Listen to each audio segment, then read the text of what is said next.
Hey guys, how are you all? Welcome back to my channel. Today we will see what if neglected Naruto is the reincarnation of Hagoromo. If you enjoy, then please like, share and do comments. It never stops. Well over a millennium, and it is still the same. Why is peace not attainable? Why must violence and warfare be the status quo?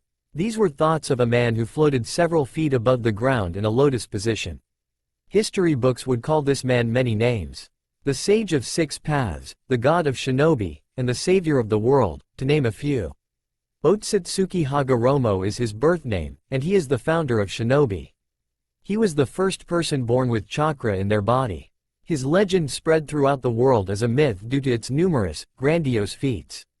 Defeating the Jubi, 10 tails, before turning it into the moon sounds a little far-fetched, old man. A chuckle escaped Hagoromo's lips before he turned to the deep voice. The voice came from an enormous fox with 9 tails, red eyes, and a frightening disposition. Despite this, the sage didn't fear being in its presence. I cannot blame them. If I heard the stories, I would call them fairy tales too. Luckily, I was there for it, said Hagoromo looking at the fox. It was smiling at him cheerily. Hagoromo smiled as a byproduct. What is with the look, Kurama-kun? You're here. I knew you were too great to lose to something like old age. I did die to old age. Your body died. Your spirit is strong, and I can feel your chakra. You're not fooling me, spoke Kurama, getting a wider smile from Hagoromo. The fox's tails were waving excitedly in anticipation. You can spring me at any time there, Pops. You've been sitting there going through a monologue in your head for too long. Oh, I cannot free you, my dear boy. I am only an apparition. Kurama was shocked to hear this. Hagoromo frowned, seeing the fox's face. I wish I could. Sadly, you are stuck here for the foreseeable future. Spirit crushed. Kurama's hopes were high when its creator appeared. Hagoromo would unlock the seal, and Kurama would be free of its confines. Free from being inside one of these lesser beings called humans. Hagoromo was a human too, but he was half alien, so he didn't count. Then he said he couldn't help. No, you can do anything, shouted Kurama in disbelief. Hagoromo was somber, seeing the disappointment on Kurama's face. What other reason could you be here for then? To talk about what's been happening? Well, I've been stuck inside a human for the better part of a century, old man. Not the best of times. I know. Even if I could free you, said Hagoromo before turning his head. On the other side of the seal, a baby slept peacefully. Hagoromo smiled at the child as he continued. I'd kill that boy in the process. His life means more to you than mine? How I feel is irrelevant. The boy's life means something to someone. Do not be like that. How am I supposed to be? All I wanted to be was alone. Then he came and used those cursed eyes on me. After him, Ginger Lady wife of Flower Boy sealed me, rambled Kurama, summarizing his more recent memories. When she was approaching death, she got a baby Ginger Lady to contain me. This plan backfired because another scummy Uchiha, possibly the original one, came, and mind-fucked me again. Sunflower Guy had to lock me away. One half in the Shinigami and the other half in a chibi version of himself. Continued Kurama before looking at the sage. Let's recap. Mindfuck. Prison. New prison. Mindfuck again. Half my body locked away into the Shinigami's tummy. And prison once again. Said prison being the most helpless thing on earth, a human baby. How am I supposed to be, old man? Hagoromo watched Kurama huff after its emotive statement. The sage allowed the weight of the fox's words to digest fully. Kurama had a point. Its summary was a pretty awful experience. An existence like this wasn't how Hagoromo meant for the beasts to live. Alright, I see your point. Maybe there is something I can do for you, said Hagoromo a minute after Kurama finished speaking. Kurama opened his mouth, but the sage stopped him. Not kill this child by freeing you. Seriously, no. Fine, take over his body and become the Jinchuriki. I'll be fine with this cage if you do. I'm not doing that either. Why would I want to redo life all over again? That, said Hagoromo lazily pointing to the baby, was terrible. I'm not doing it again. Besides, if another me wound up in the world, people would. The sage trailed off. He began thinking of the possibilities of another him in present times. Kurama watched its creator nod slowly before looking at the baby. What was that legend of the Rinnegan? Those who possess it would bring about world peace or world destruction. Yeah, but that's just a legend. Kurama blinked after its sentence. The fox realized where Hagoromo's thoughts were. No, you better not do this. Why not? What if the child grows up and abuses your power as your descendants did? Your eyes are stronger than the ones that have fucked me over all these years. You have a point. The boy could do that, said Hagoromo, walking over to the slumbering child. That's what you're here for, Kurama-kun. To make sure it doesn't happen. Hagoromo stood over the baby boy. He put a palm to the baby's head. He's the reincarnation of Ashura. I can feel it. I wonder what it'd have been like if Ashura inherited the full breadth of my powers. I decline. I hate humanity. I'll have this child destroy the world the first chance I get. You're right, it is a bad idea, said Hagoromo, shaking his head. It could end badly. Exactly, you old. So be it. Have the boy destroy the world if you want. Gigi, warned Kurama one last time. This reverse psychology stuff won't work. I'll do it. Oh, I believe you. This isn't a game. Kurama-kun, I respect your fear and understand your concern. However, every reincarnation of Ashura has done wondrous things for the world, spoke Hagoromo before channeling his chakra. I aim to jumpstart such things. Please watch over this boy for me like I know you will. He holds my very essence. Kurama said nothing. The fox could feel the chakra transfer beginning. A few seconds later, a white light expanded to cover the boy's entire mindscape. Real world. A crib sat neatly in the corner of a room. It housed the same baby Hagoromo and Kurama were looking at earlier. The baby slept soundly even as an older man kicked in the door to the room. The man was well into his 50s. His eyes were surveying it like the battle-hardened shinobi he was. Sarutobi Hiruzen was the man's name, and he quickly realized nothing was amiss. Everything was as he left it. Hiruzen knew what he felt. And if the only thing in the room was the baby, it meant it had to come from him. Is the Kyuubi breaking the seal? Thought Hiruzen, walking over to the baby boy. The baby's golden hair and whisker-scarred cheeks brought a smile to his face. You wouldn't let the Kyuubi loose, would you, Naruto-kun? Maybe he was going senile. He could have sworn he felt a chakra spike. And perhaps he did. However, seeing how everything looked normal, the old shinobi would pass it off as senility. What else could he do? 13 years later. You're not hurt, are you, scaredy cat? Two kunai stabbed deeply into a snake many times bigger than him. Uzumaki Naruto stood a few feet from his teammate, Uchiha Sasuke. Sasuke remembered saying those exact words to Naruto during their first real mission together. A mission that went awry and had them locked against two shinobi set out to kill them. Throughout their battle, Sasuke needed to save Naruto repeatedly. Naruto was unprepared for the actual dangers of a ninja, and Sasuke made sure to let him know about it. Naruto happened to return that gesture in magnanimous fashion. Oh, you've grown up so interesting, said their enemy, a kunoichi from Kusagakure. Her tongue elongated before snatching up Naruto in a vice grip. The tongue was positioned in a way that showed the boy's belly. There goes the seal. 5 of the kunoichi's fingers glowed purple before she slammed them directly atop the seal. Naruto let out a silent shout from the powerful strike. 5 markings showed around his seal before Naruto passed out. The woman chuckled before launching Naruto away without a care. Naruto! Shouted Naruto's other teammate, Haruno Sakura. She managed to launch a kunai that pinned him to a tree. Sasuke-kun, Naruto might not be the best, but at least he's no coward. Those words from Sakura got the Uchiha to snap himself out of it finally. She was right. And more importantly, Naruto was right. He needed to stop being a punk. Sadly, they would find out later that they faced Orochimaru of the Sannin. One member of the trio of legendary Konoha shinobi. They were no match at all. While all this happened, a certain Biju was panicking within its Jinchuriki. Naruto's mindscape. Kurama was a wreck. The fox sat shaking its head at its current predicament. The second seal cut me off from the boy.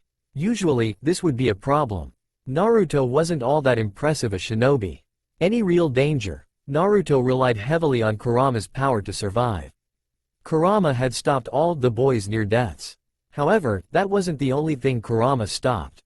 A black and white chakra, settled in a yin-yang pattern, sat outside the fox's cage. This chakra was the essence Hagoromo gave Naruto when he was a baby. Since then, Kurama has kept the powerful chakra away from Naruto. The Biju didn't want Naruto ever to garner access to it. Sadly, the seal from Orochimaru cut the fox off from his Jinchuriki. Kurama could no longer stop the chakra from flowing freely. You finally got your wish, Gigi. Kurama watched the chakra slowly filter into Naruto. It melded with the boy's already powerful internal energies. If he destroys the world you so wish to protect, it is on you. The Biju could feel Naruto's body adapting to the Rikudo's chakra. And the fox didn't care to keep watching the metamorphosis. Kurama would deal with this when the time came. 12 hours later. Pain, definitively, is a distressing feeling often caused by intense or damaging stimuli. Naruto had felt pain during his life. Most of those pains were physical, and Naruto always shrugged those off in a matter of minutes. The more damaging pains were always gone after a night's rest. Mental pain was a different story. This pain was something Naruto was not used to having. He couldn't remember having a headache. He couldn't remember having an ailment of any kind. The pounding in his head and the pulsating pain behind his eyes were shocking. He'd never experienced such stimuli. Images of another life assaulted Naruto's mind throughout the pain. The images were fleeting but Naruto caught each one despite this. Some of those images included wild things.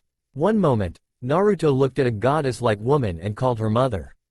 The next moment, he watched his mother merge with a tree and turn into a beast with 10 tails. He fought alongside his brother, sealed his mother into the moon, and the beast itself into himself. Fast forward, he was sharing his chakra with the world and searching for peace and stability. He found love, had children, and lived a beautiful life. And as he was approaching death, he separated the beast's chakra into 9 beings and sealed the remnants in the moon too.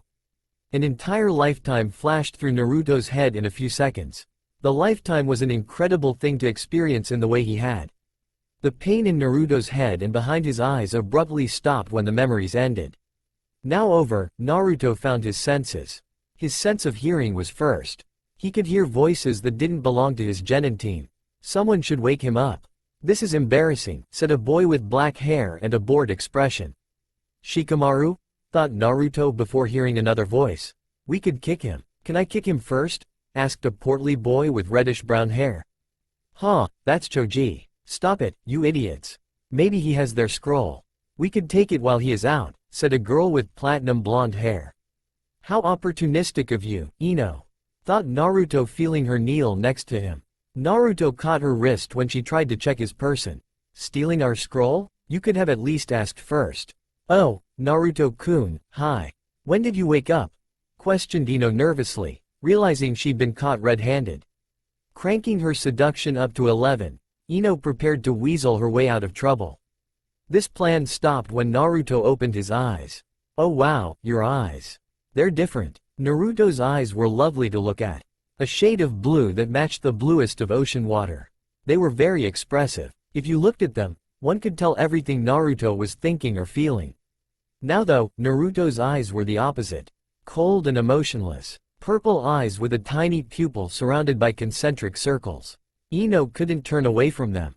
The unbridled power within them wouldn't allow her to. It was like they were looking at her soul, and she was finding it hard to breathe. There's nothing wrong with Naruto's eyes. What are you talking about, Ino? Ino blinked, hearing her teammate. Refocusing on Naruto, Ino saw his eyes were their regular blue. A dopey look on his face got Ino to shake her head. Did I imagine that? I swear his eyes were purple. Ino was confused. Her teammates looked away, not hearing a response. Ino held Naruto's gaze as his expression shifted. I didn't imagine it. What I saw was real. Naruto's blue eyes were the same but they held something different. The infinite brightness was there. Something else was there, too. And having seen what Sasuke did earlier, Ino couldn't help but be curious. What happened to you all in here? 2 days later, Ino was livid. 48 hours passed, and she'd found out little to nothing about Naruto. The fact she'd been spending time trying to find out something about the dead last irked her. Those eyes and the way he looked at me after. Thought Ino, remembering the moment. Naruto hadn't shown either again since. He was the same Naruto she'd always known. I know what I saw. Is he trying to hide it? And there she went thinking about him again. She was supposed to spend her time thinking of getting Sasuke to marry her. None of her focus should be on Naruto. However, her gossipy nature and her clan's aptitude at information gathering kept her hooked. It would until she figured out what it was all about. Sasuke's new power was given to him by Orochimaru. The same could be said for Naruto. Except, Naruto's power wasn't as evil as Sasuke's. It felt as if he was staring into my soul, thought Ino looking at the blonde-haired genin. The purple eyes were firmly implanted in her brain. Where did those eyes come from? And how do I get him to kick his ass, Naruto? Shanuru. Forehead is so loud, thought Ino looking at her rival, best friend. The girl was hyped because her teammate was fighting. The same teammate Ino was thinking so hard about these days. Maybe this fight with Kiba will shed some light. Naruto can't beat Kiba. I'll have to pay attention now since this will be his only fight. Naruto stood on the arena floor with a far-off look on his face. He didn't acknowledge Sakura's cheer for him. Hagoromo or Naruto? Thought the Jinchuriki having a mental crisis. Memories were what made you. Having another man's memories gave Naruto some pause. Am I Hagoromo? Am I Naruto? Who am I? This thought had plagued Naruto since awakening 2 days ago. He didn't tell anyone about the eyes he held. The Rinnegan, according to his new memories. The dojutsu was a step up from the Sharingan his teammate and sensei had. He would have told someone about them but he didn't fully comprehend. It wouldn't do any good to show something he couldn't explain. So, Naruto kept shifting through Hagoromo's memories to find a way to. Oi, pay attention while I kick your ass. Oh right, I'm in a fight. Thought Naruto dodging Kiba and his dog partner, Akamaru. The two came at him in a flurry of claws. It wasn't wise to get hit by that. I don't have time for this. You won't escape me this time. Gatsuga, fang over fang, said Kiba launching at Naruto in a spin. Naruto closed his eyes before his Rinnegan came to life. He marveled at the potency of his chakra. Naruto picked an ability he could remember Hagoromo using and felt his body augment substantially. Ducking Kiba's attack, Naruto rose when the Inazaka was above him. Shirado, Asura Path, thought Naruto throwing a punch that hit Kiba flush.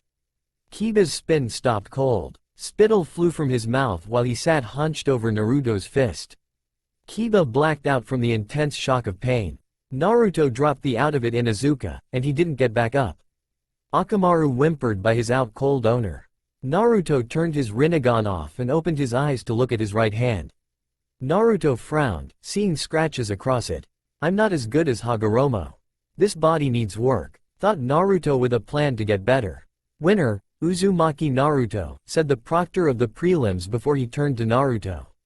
Hell of a counter, kid. I didn't know you could do that. Guess I got lucky, is all, said Naruto before heading back up. Naruto stepped back onto the balcony overlooking the arena floor. There he saw another one of his classmates move to greet him. Seeing her, Naruto couldn't help but acknowledge what he knew. Hinata Heim? Thought Hinata with wide eyes.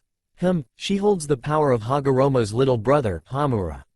He calls her Heim because of this. That doesn't mean I should have. Too late to take it back. Thought Naruto seeing the container held in her hands. Is this for me? Hi, Naruto-kun. Nice fight, spoke Hinata with furiously red cheeks. Naruto smiled at her before accepting the gift with a hug and thank you. Naruto-kun is hugging me. Hinata held up throughout the entire hug. Naruto let go of her and walked off. His departure allowed Hinata to pass out from the proximity with the apple of her eye. Her sensei caught her as she smiled at the girl. Way to go, Hinata. That was good, thought Hinata's sensei before looking at Naruto. She was confused. I thought he was the dead last? He beat Kiba with one move. A taijutsu strike, and that's Kiba's best art. Kurenai couldn't fathom Naruto has grown so much since graduating from the academy. However, he beat arguably her best fighting student with minimal effort and minimal damage. How intriguing. Maybe this was what her female student saw that no one else did? Naruto made it to his team and looked at all of them. Sasuke was smirking at him while Sakura fist pumped at his success. And Kakashi was giving him an eye smile. Those three reactions got Naruto to smile to see them happy with his win. See you in the finals. Don't lose until you face me, said Sasuke nodding to his teammate. Hell yeah, Naruto. You beat him in one move. It was like whoosh and then wham pow, exclaimed Sakura continuing her fist pump and cheerleading. Congratulations, Naruto. Very impressive victory, said Kakashi looking at the blonde. While cordial outside, Kakashi was curious internally. That counter should be impossible for someone like Naruto. And yet, he did it. When did he learn it? Not to mention the chakra I felt. Kakashi would be left wondering about his student as well. Something had happened to Naruto, that much he knew, and he would find out later. Naruto could answer all his questions at a later time. For now, he'd let his student bask in his success of passing. Currently, he was the sensei of 2 ninjas who reached the final stage of the chunin exams. Oh, my cute little genin. They grow up so fast, don't they? Thought Kakashi before giving Naruto and Sasuke patronizing pats on the head. Pats the latter didn't like much, and the former didn't pay attention to. While Kakashi was messing with Sasuke and Naruto, sharp eyes were looking at Naruto. Sarutobi Hiruzen looked even older as he donned red robes and a red hat to watch the preliminary fights. The last battle caught his eye. I remember that chakra. It was the same one I felt over 13 years ago. Thought Hiruzen seeing the far-off look on Naruto's face. My boy, what happened to you in that forest? For now, Hiruzen would continue to watch the prelims. Like Kakashi, he'd be finding out what happened to Naruto too. Something changed within Konoha's Jinchuriki. What change? Hiruzen aimed to find out as soon as possible. Staring at the clouds, Naruto walked through Konoha. A week passed since the Chunin exam preliminary fights. And in 3 weeks, he'd be facing off against a part of his brother's lineage, Hyuga Neji. There it is again. I keep thinking I'm Hagoromo. Then again, I probably am. Thought Naruto with his hands interlaced behind his head. Hagoromo's memories dominated his mind. Naruto is 13 years old. It would make sense that Hagoromo's lifetime would harbor more space. Naruto lived neglected because of his status as Konoha's Jinchuriki. There were 13 years of Naruto memories, and he suppressed most of those memories. The Biju within him was scary, and he was a reminder of the tragedy. He could understand the villager's countenance thinking from that perspective. In comparison, over a century of Hagoromo's memories were in his mind. The majority of those memories were scenes from a comic book. 100+ years trumped 13 forgettable ones any day. However, he'd come to the realization recently that he was both Hagoromo and Naruto. And neither at the same time. Hagoromo placed his power within Naruto. Somehow, his memories came with it. Maybe Ninjendo, human path, has something to do with it? I am Naruto. I am in his body, and this is his life. Thought Naruto reaching the outskirts of Konoha in his thoughts. He could see the moon in the distance as it was barely dawn. I'll have to still check on my Hagoromo's family. I wonder how they're doing. Stepping past the forest line, Naruto found the man he was looking for. A tall man with long, spiky white hair. This was Jiraiya of the Sannin. Jiraiya was a very powerful shinobi. One of the strongest in Konoha's history. And he'd offered to train Naruto during for the finals. The Jinchuriki didn't care for the training. Hagoromo had plenty of techniques and abilities for Naruto to use. However, Naruto was all for Jiraiya's willingness to train him. The genin would need a reason for his power and knowledge to skyrocket. He had access to one of the strongest chakras in existence. And that's not even counting Kurama. Naruto was already a world beater, but he didn't want the scrutiny from showing them off. Teachings from Jiraiya would help him avoid suspicions. The Sannin would claim all of his leaps in power as byproducts of his teachings. He'd done so with the 4th Hokage. He could do so with Naruto, and the majority wouldn't question it. The best thing Jiraiya gave Naruto wasn't his teachings. He'd fixed Naruto's chakra control when they'd met. Naruto was wondering why his chakra control was terrible. Even with his massive chakra, his control made his training feel pointless. Then Jiraiya removed the seal Orochimaru placed on him. The Jinchuriki forgot to remove it upon awakening in the forest. Naruto wanted to smack his forehead when Jiraiya told him that was why. He was more concerned with figuring out his newfound powers. Hagoromo's chakra began to shape Naruto's body after the seal's removal. The difference was night and day. If Naruto got a tenth of Hagoromo's powers down, no one in the Chunin exams would be able to best him. A tenth of Hagoromo's power would make him unbeatable to most of the shinobi world. Today was a surprise for Naruto. Jiraiya gave him something very valuable. A summoning contract with the toads he knew Hagoromo was close to. The Sannin didn't have to chuck him down a ravine to see if he could summon one. "I don't like being on the other side of this," said Naruto, speaking from Hagoromo's memories. Hagoromo used to do crazy things like this when teaching his sons. Naruto bit his thumb and shifted through the required hand seals. Kachiyose, summoning. A plume of smoke later, and Naruto was safe atop the head of a toad. An irate toad with all 4 limbs, 2 on each side, on the ravine. Naruto nodded his approval at the power he could feel from the summoning. "Jiraiya, what have I told you about summoning me in such places?" questioned the toad angrily. The toad jumped out of the ravine and blew a plume of smoke out of his pipe. The toad grunted, hearing no answer to his question. "So, you're hiding now, are ya? I knew you to be cowardly, but I never imagined it was this bad." "Ohio, Gama-san. Jiraiya-sensei didn't summon you." "I did." The toad narrowed his non-existent eyebrows before picking his head up. Focusing on the speck on his nose, the toad had gasped, seeing the yellow hair and blue eyes. "He looks like Minato. Is this his brat?" thought the toad, staring at Naruto. Getting over his shock, he decided to get down to brass tacks. 1. The name's Gambunta. Gamabunta-sama to you, kid. 2. Don't lie to me. Someone like you can't summon someone like me. And 3. Tell me where Jiraiya is. I know he has to be around here. Nice to meet you, Gambunta-sama. Allow me to introduce myself, said Naruto cheerily before flaring his chakra. Gamabunta recoiled at the strength of it. My name is Uzumaki Naruto and I'm not lying. I summoned you. Gamabunta knew this was the truth. The boy's chakra was ridiculous. Naruto smiled before pointing off to the side. And sensei is right there. Gamabunta was impressed by the calm way Naruto responded. For as pipsqueak as the kid looked, Gamabunta expected pipsqueak behavior. It wasn't enough to garner his respect, but it was a step in the right direction. Naruto even showed him Jiraiya's location too. The kid outed you, and you're still hiding, Jiraiya? Oh, you suck, Gaki! Shouted Jiraiya, taking off in a sprint. Don't run now, Sweeten. Teppodama, water style. Liquid bullet, said Gamabunta before launching a massive ball of water. The water ball detonated and tore apart trees. However, Jiraiya managed to outpace it. Yeah, you better keep running. Prepping a second water ball, Gamabunta fired it at the retreating Sannin. The toad knew he wouldn't hit Jiraiya no matter how hard he tried. It was the principle of the matter. He needed Jiraiya too. K's no Maki, coil of wind. Gamabunta blinked, hearing a clap.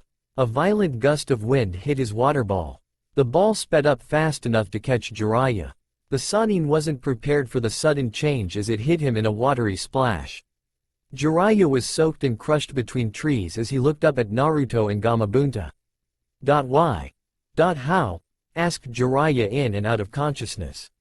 That's for tossing me down a ravine. You could have asked me to summon a toad, you jerk. Shouted Naruto with a fist raised. Naruto felt the toad he stood on shaking.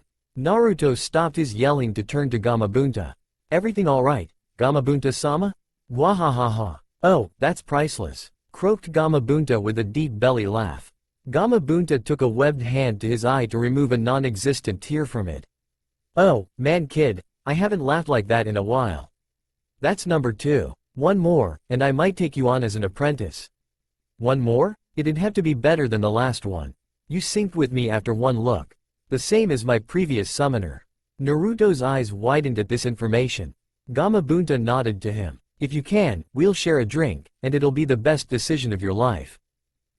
You're a powerful summoning. I can feel it. I'm certain your loyalty lies with your summoners, and I've been itching to tell someone this anyway, said Naruto before looking at Gamabunta. Gamabunta stared at Naruto for several seconds before his pipe fell out of his mouth. Is this good enough to be your apprentice? Gamabunta-sama? Yes, you pass. Welcome aboard, said Gamabunta robotically with a guffawed expression. I'll get those drinks ready. Yata. I might tell Jiraiya-sensei too and Hokage Gigi too. They deserve to know, don't you think? Gambunta didn't respond. Naruto perked up before smiling. Or maybe I'll keep them in the dark. I need more time before everyone can know. Anywho, I have to go, Gamabunta-sama. I will summon you for that shared drink very soon. Gamabunta watched Naruto jump off him and disappear into the foliage below. It took Naruto leaving before he snapped out of it. Minato's kid has the Rinnegan. How is that even possible? Gamabunta shook his head before dispelling in a poof of smoke. 1 minute earlier. Purple eyes, giant toad, and some kind of wind attack. Thought a girl dressed in camouflage. She was scribbling in a notepad. It contained things she'd witnessed Naruto do. I'm going to figure you out if it's the last thing I do. You can't hide, Naruto. The girl looked back up to continue her spying. The giant toad took that moment to return home. It vanished? Then where did Naruto go? Naruto hit Jiraiya of the Sannin with a powerful wind and water combination attack. The girl froze, hearing a voice behind her. She turned around to see Naruto holding her notepad. Naruto chuckled while holding up the pad. I assume the stars are a rating? Kind of sad that's only a 3 compared to the purple eyes getting a 5. He is a Sannin, you know? The girl said nothing. She didn't move either. She hoped a lack of movement meant Naruto couldn't see her. At the very least, hopefully, he couldn't tell who she was. Hey, Ino. Of course, he could tell who she was. It isn't that impressive since you had the toad helping you, informed Ino, grabbing her notepad from Naruto. She couldn't imagine how creepy she looked. She knew she needed to trudge on to remove the awkwardness. And I'm biased. I like the eyes more. Purple is my favorite color. I had an idea. You wear purple a lot. And did you mean these eyes? Questioned Naruto, turning on his Rinnegan.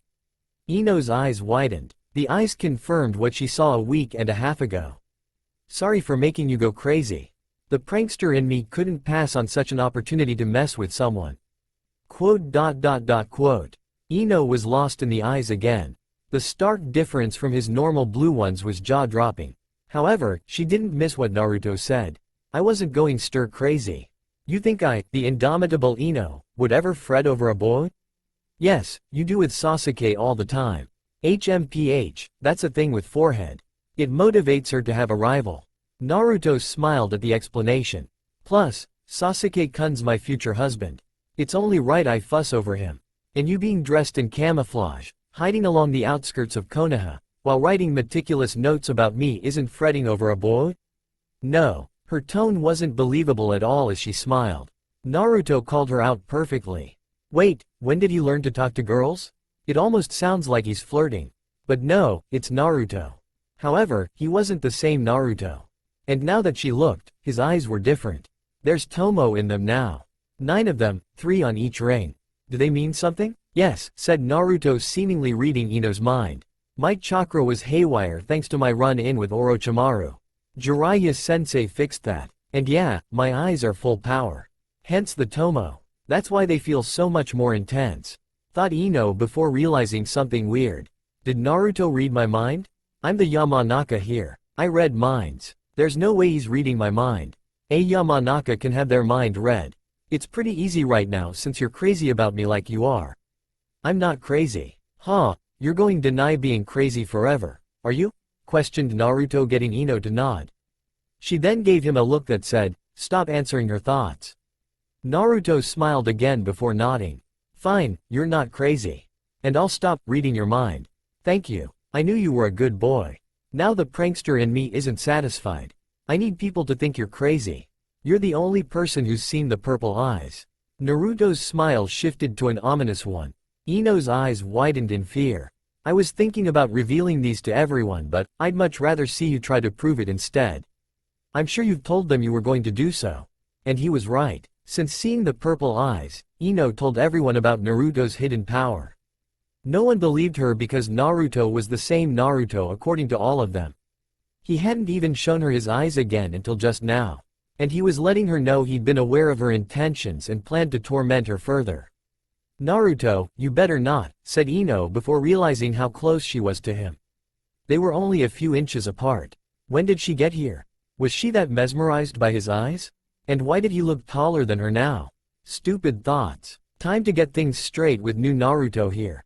Ino poked his chest sharply before giving him a stern look. I'm Ino, you're Naruto. I'm the boss. You're under me somewhere down there. And you're going to tell everyone. I can't be looked at as a liar. I'm not even lying. That's the point. Good luck, Ino-chan, said Naruto before vanishing. She could see a phantasm of him leaving. A series of after images captured his entire exit. They disappeared into the forest, but the images before her looked like she could still touch them. Something she tried only for her finger to feel nothing. I am going crazy. Ino looked at her notepad and dreaded the coming days. Naruto was the prankster king from hell and she was in his crosshairs. This is going to be difficult. 3 weeks later, Konoha Stadium. You look gross, Ino Buddha. Ino? Ino. Oh, hey, Sakura, said Ino absent-mindedly before returning her eyes to the field below. She kept staring with a blank look until she felt a tapping on her shoulder. Oh, hey, Sakura. You already said that. Is everything alright? I did? Weird, but, yes, everything is fine. Are you sure? Questioned Sakura looking at Ino's disheveled appearance. She had errant strands of her hair sticking up, bags under her eyes, and it looked like she hadn't put makeup on. Not that she needed it, but it was noticeable. Are you sure everything is okay? You look terrible. Ino? Oh, hey Sakura, said Ino for a third time before returning her eyes to the field below. Sakura looked worriedly at her friend before she heard snickers next to her. Next to her sat Team 8's equivalent to Naruto in ego, Inazaka Kiba. And he seemed to know what the problem with Ino was if his laughing was any indication. What's funny, Kiba? Do you know what's wrong with Ino? Here's a hint, it's an idiot with blonde hair. Idiot with blonde hair? Naruto? Questioned Sakura, getting more laughs. My teammate isn't an idiot. He's may not be there mentally at times, but he's not an idiot. No, he's an idiot. That beat you with one punch. That beat me with. Wait, arg, grumbled Kiba with his pride stomped on. Sakura smiled victoriously. Kiba pointed to Ino to get past the reminder of his one-hit defeat. Ino's been stuck on Naruto for the last month. Something about how he's hiding his true self since that Orochimaru thing. She's still on about that? She got all this to tail him for several hours. All he did was eat ramen and sleep, said Sakura with a sigh looking at her friend. Then we watched him train that one time. The whole day was wasted watching him climb up and down that mountain. She's obsessed and won't give it up. Naruto's just Naruto. Sakura nodded before she turned to her friend. Ino's eyes were glued to the field. She saw Naruto and Neji facing off against one another. The proctor started the match, getting the crowd to cheer loudly. Neji should be strong enough to push you to show yourself, Naruto-kun. He was last year's Rookie of the Year, thought Ino with a small smile. The smile ended when she realized she said Naruto's name with an affectionate suffix. It was smooth too. Meh, it doesn't matter. I will expose you, Mr. Purple Eyes. Naruto versus Neji. Blue eyes stared at the sky while white eyes looked at the calm visage of their opponent. Neji was settled in his stance because the proctor started the match several seconds ago. Naruto, however, stood with his hands in his pockets and a dreamy look on his face. What kind of game is he playing? Thought Neji, not moving an inch. He wasn't going to rush Naruto. He felt superior, but Naruto one-shot the Inazaka boy during the prelims. He didn't want to find out if the same would occur to him. What could be going through his mind? Neji didn't know what Naruto was thinking. All he knew was Naruto had changed clothes since the prelims. A black jacket lined orange on the inside replaced his bulky, eyesore one from before. A fishnet shirt on underneath that went into matching black pants and black shinobi sandals. His headband was nowhere to be seen, and left his yellow hair to hang loosely in front of his face.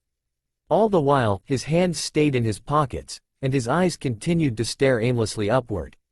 Is cereal technically soup? Neji blinked at the words from Naruto. Naruto brought his head down to look at Neji. He seemed like he was waiting for an answer, but Neji wasn't sure he heard him right. There was no way he said what he said. What? Is cereal technically soup? It's gotta be, right? Questioned Naruto, turning to the proctor of the finals. A different guy from the prelims with a senbon in his mouth and an amused expression at Naruto's random existentialism. You agree, right, Genma-san? I can't say. I'm on the job. I'll let you know when this is over, replied Genma, getting Naruto to nod his okay. Sounds fair. It's a tough one anyway, said Naruto before turning back to Neji. He smiled, seeing the boy wait diligently. He's smart and patient. I like him. I don't like what he did to Hinataheim during their preliminary fight, but he's wise to not attack thinking I was unprepared. Thought Naruto before deciding it was best to get this over with soon. He had better things to do, like figuring out if cereal was soup or not. Let's get to it. Kage Bunshin, Shadow Clones. 4 Narutos phased into existence that all sprinted at Neji. Neji's eyes went wide because there was no hand seal, no warning, or anything to show he was using a technique. The clones were closing in on Neji as he activated his Byakugan. "It doesn't matter how many clones you use. My eyes see everything," said Neji, ducking the attacks from the first two clones. The Hyuga spun and caught the other two's strikes. Slapping their hands away, Neji dispelled them both with precision palms to the gut. The gentle fist is the greatest taijutsu in the world when paired with the Byakugan. "You won't beat me with silly clones."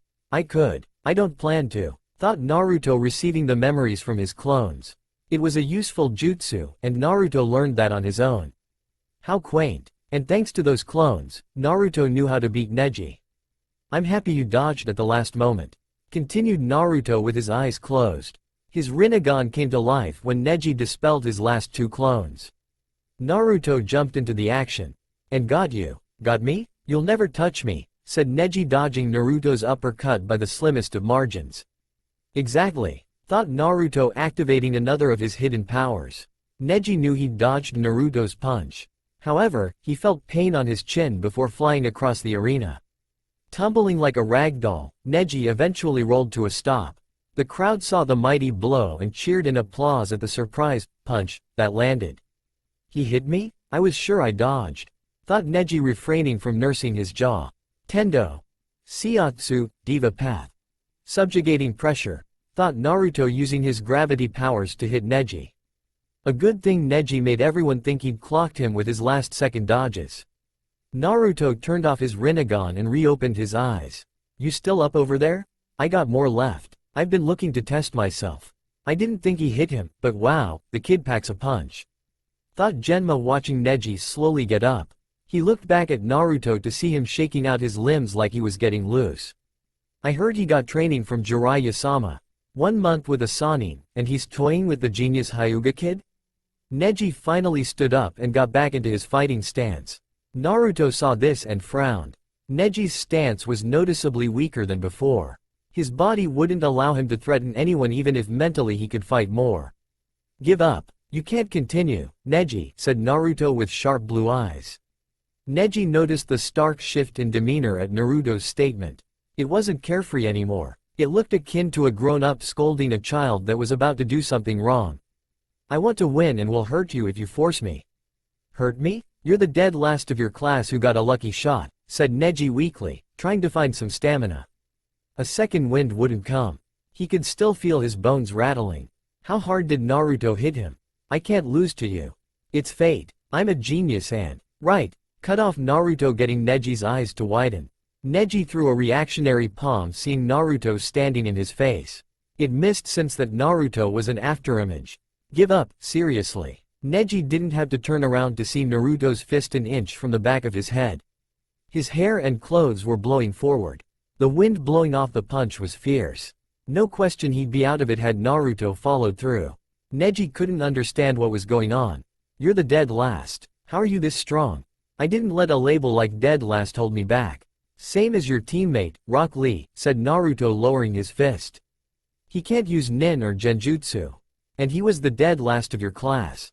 I know you know he beat the majority of genin in this exam. He could beat some chunin and jonin if he were to fight them. Dead lasts can become amazing people," continued Naruto with a smile.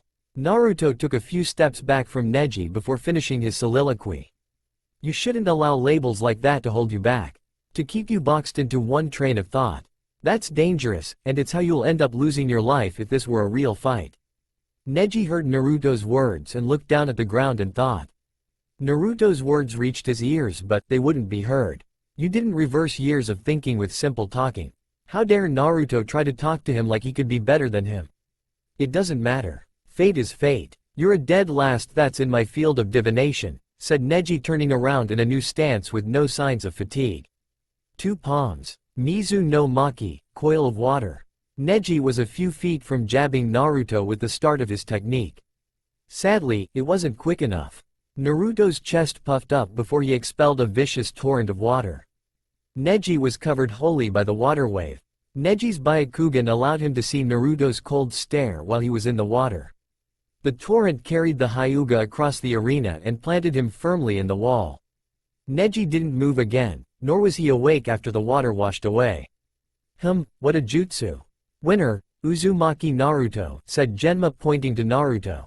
The crowd looked stunned. Hearing Genma, the crowd erupted in cheers. Naruto smiled happily at the cheers. He ran out of the arena, blowing kisses and waving all the while. Naruto did stop momentarily before looking up at the cage's box. He knew Hiruzen was watching, and he gave him the biggest thumbs up ever before continuing his sprint back to the fighter's box. Cage's box. Hiruzen smiled seeing the display from Naruto. The grin grew when he saw him throw him a thumbs up as well. A confident young man, isn't he? It would seem so. He has no reason not to be, wouldn't you say? Case Cage Dono? Questioned Hiruzen looking at the blue-robed man sitting next to him. I would. A very impressive display indeed. Against a Hyuga no less, said the Case Cage with his sharp eyes watching Naruto. He turned to his contemporary and nodded appraising Ly. Solid performance, and the water jutsu is advanced for one his age. I didn't know water style was that powerful here outside of the second Hokage. My student, Jiraiya, is teaching him. It seems to have produced great things. It most certainly has, if that's any indication. Hopefully, the rest of the matches are less one-sided. Or the opponent takes their adversary more seriously at the very least. Hiruzen smiled and nodded. The two looked down to see the next match getting ready to start. In the stands. Hell yeah, Naruto. Woo! Exclaimed Sakura in cheer for her teammate. Sakura was flexing her bicep. She held it with her other arm while a smug grin was on her face. It's going to be a Team 7 finals. I know it. Man, Naruto is a badass. I thought he got lucky against me, but he tore apart the guy who beat Hinata, said Kiba with a whistle. How good of a sensei is Kakashi? Kakashi sensei is good. Not sure about teaching, though. But remember, he's been training with Jiraiya-sama. Oh yeah, that guy's ridiculously strong from what my Ka-chan says. How did he get so lucky? Stop it, shouted Ino at the back and forth between Kiba and Sakura. Why were they rationalizing this? I'm telling you, Naruto could do that before he ever met Jiraiya-sama. Jiraiya-sama didn't make him do anything besides the toad thing and conditioning. You all came with me to watch him. Yeah, we watched for 2 days and that's what we saw. It's not like we watched Naruto every second or something this past month. That'd be crazy. Ino frowned. I did watch him every second or something. Thought Ino before dropping her shoulders. She was crazy. She was adamant about proving herself right. That'd take all the crazy away. It had to. I'll be right back. Bye pig. Later crazy. Ino ignored the nicknames and made a mental note to get both of them back later. Right now, she was on a mission and she needed to find Naruto. She needed him to set this straight. She wouldn't be able to deal with this any longer. I'm going to get you to tell everyone. If it's the last thing I do. Thought the Yamanaka making her way through the stadium. Naruto's prank had gone on long enough. With Naruto returning to the fighter's booth, Naruto trotted up the stairway with a smile on his face. He was going to win this tournament easily. There was no genin here that could match him. He did feel bad about it. It seemed unfair. However, Naruto knew life wasn't fair. It is what it is. In his return, Naruto ran clean past the red-headed teen from Suna. The boy didn't acknowledge Naruto at all beyond a stare. Naruto stopped and turned to the Suna genin. Naruto tilted his head at Gaara before waving. Yo, mother wants to kill you.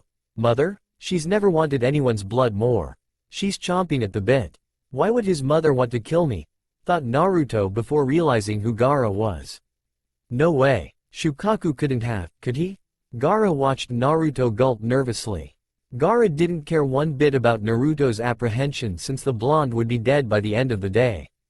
That's what Gaara saw. In reality, he was looking at a 9-tomo Rinnegan. Genjutsu Rinnegan, said Naruto, diving into the Jinchuriki's mind. Seeing its chaotic state, Naruto shook his head. Man, I thought I was bad off. This is horrible. Naruto trudged through the boy's fragile mindscape.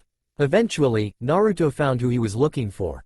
A massive tanuki made of sand stood with loose chains around him. A representation of the flimsy seal that bound him to Gaara. The yellow diamond eyes of the Biju noticed Naruto's presence and looked confused at his being there. Shukaku-kun, what have you done to this child? Why do you speak to me so familiarly? I don't know any midgets, said Shukaku with a laugh. Facing Naruto, Shukaku launched a wind bullet that was quadruple the size of the boy. That should get you out of here. Gakido. Fujutsu Kyuin, Preta Path. Blocking technique absorption seal, said Naruto, absorbing the wind attack. It didn't impede his walk at all. Shukaku recognized the technique before looking closer at Naruto. Shukaku's eyes widened, seeing the Rinnegan. Once again, what have you done to this child? Why is he calling you mother? Old man? Questioned Shukaku, not getting any confirmation or denial from Naruto. The boy stood right before him and looked at him unflinchingly. There was no way his dad had returned. I know you died. Did you reincarnate? Answer my question, Shukaku-kun. What have you done to this child? Why are you tormenting him? What has he done to you? Questioned Naruto, only getting a shocked look from the Biju. Naruto continued to wait for an answer. Shunkin Ito, instant transmission. One last time, what have you done to this child? Shukaku blinked, seeing Naruto on his nose. The stern look was amplified by the samsara eyes that kept Shukaku frozen. Had he looked, he'd have seen a phantasm of Naruto traveling up his body to appear on his nose in an instant. Instead, he held Naruto's soul-piercing gaze. Shukaku-kun, answer me.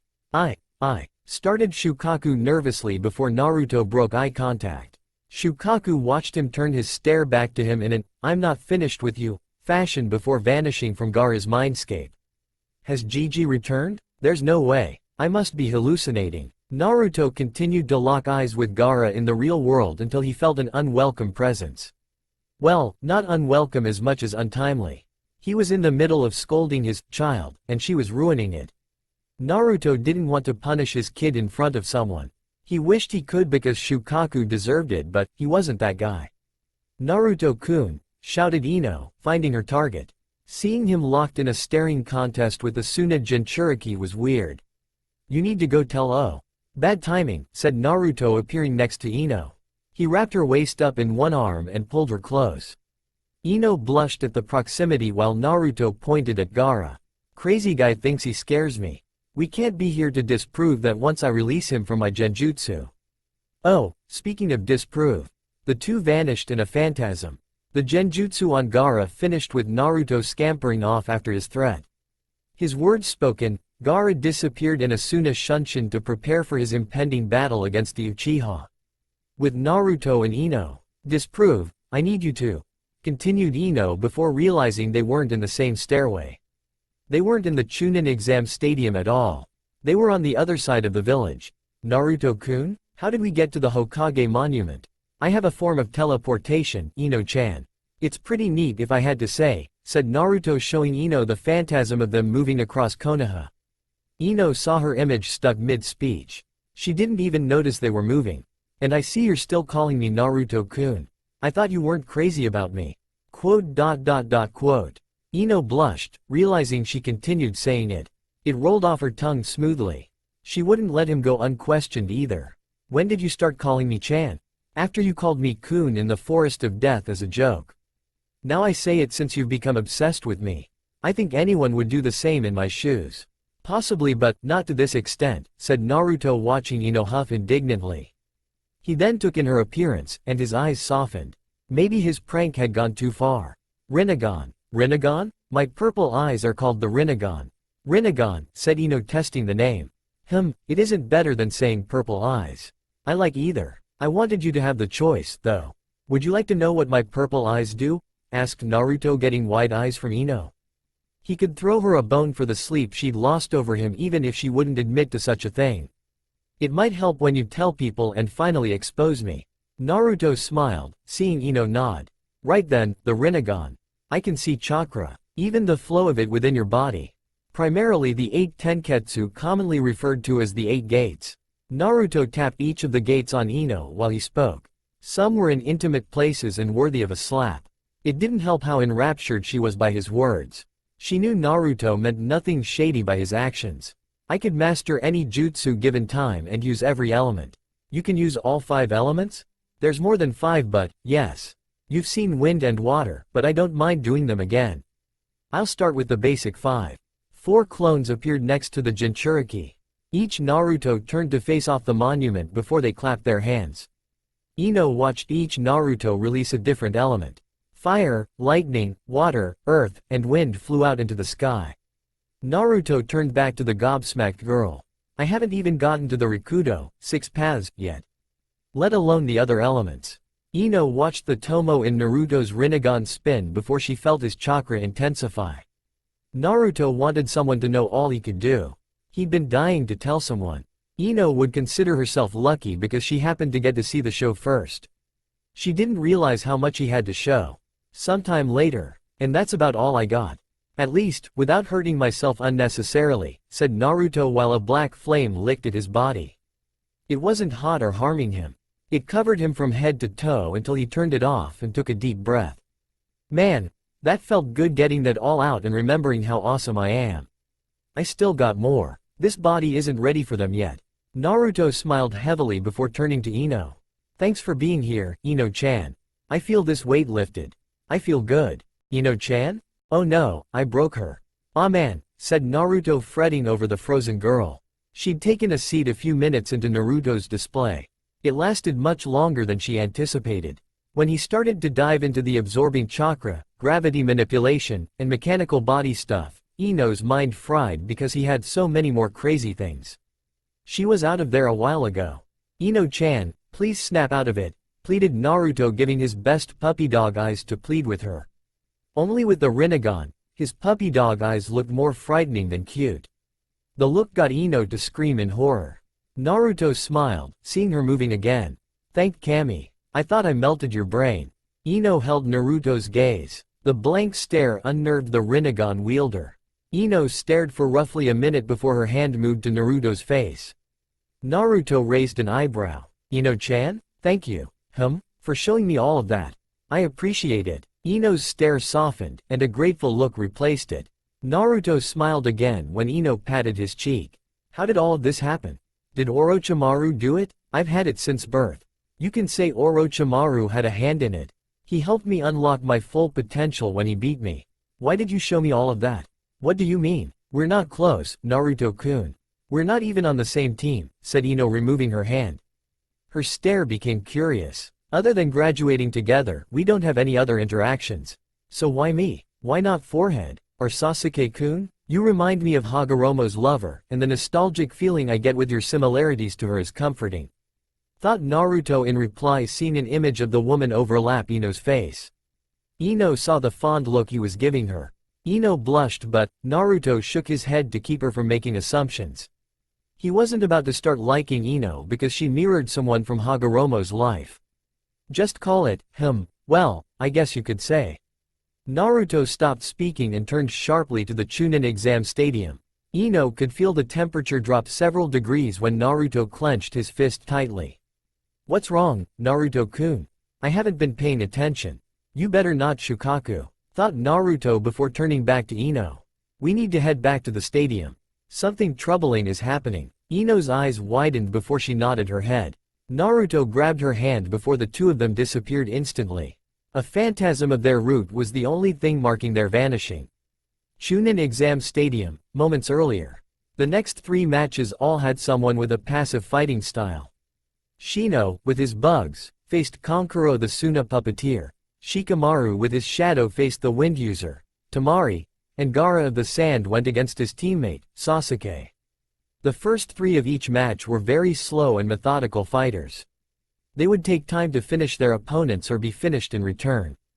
Being the first match, Naruto knew he would have plenty of time to return before his next match would happen.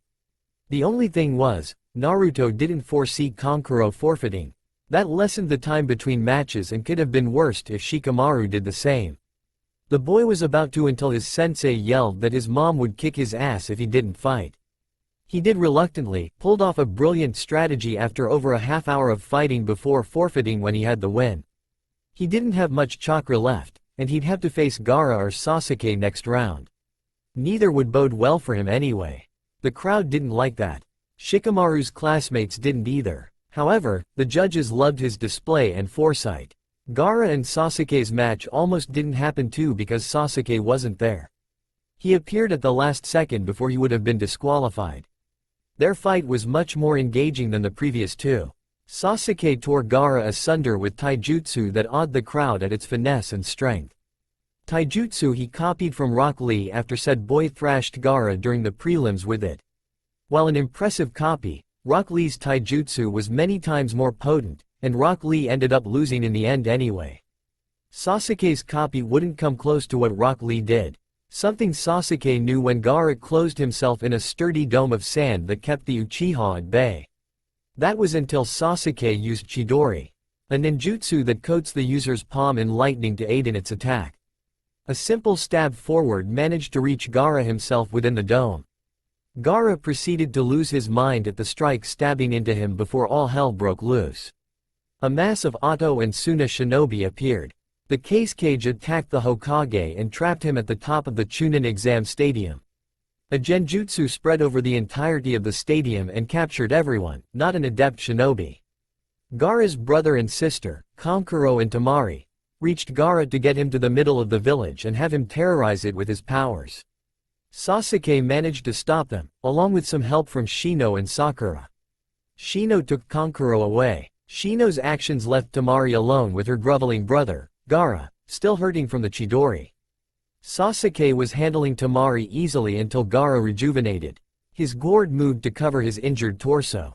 From that point forward, Gaara became an offensive berserker that began to bat Sasuke around.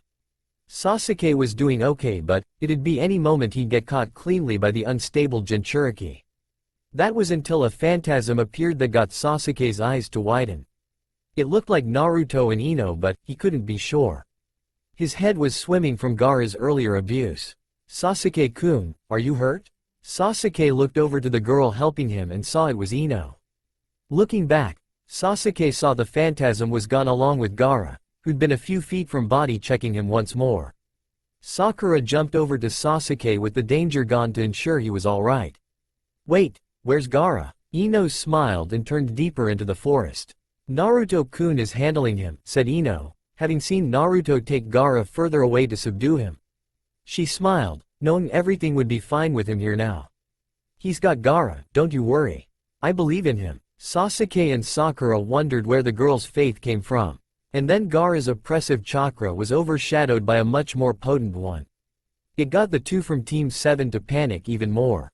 "Who is that? We could always go watch," said Ino, getting the two to hesitate.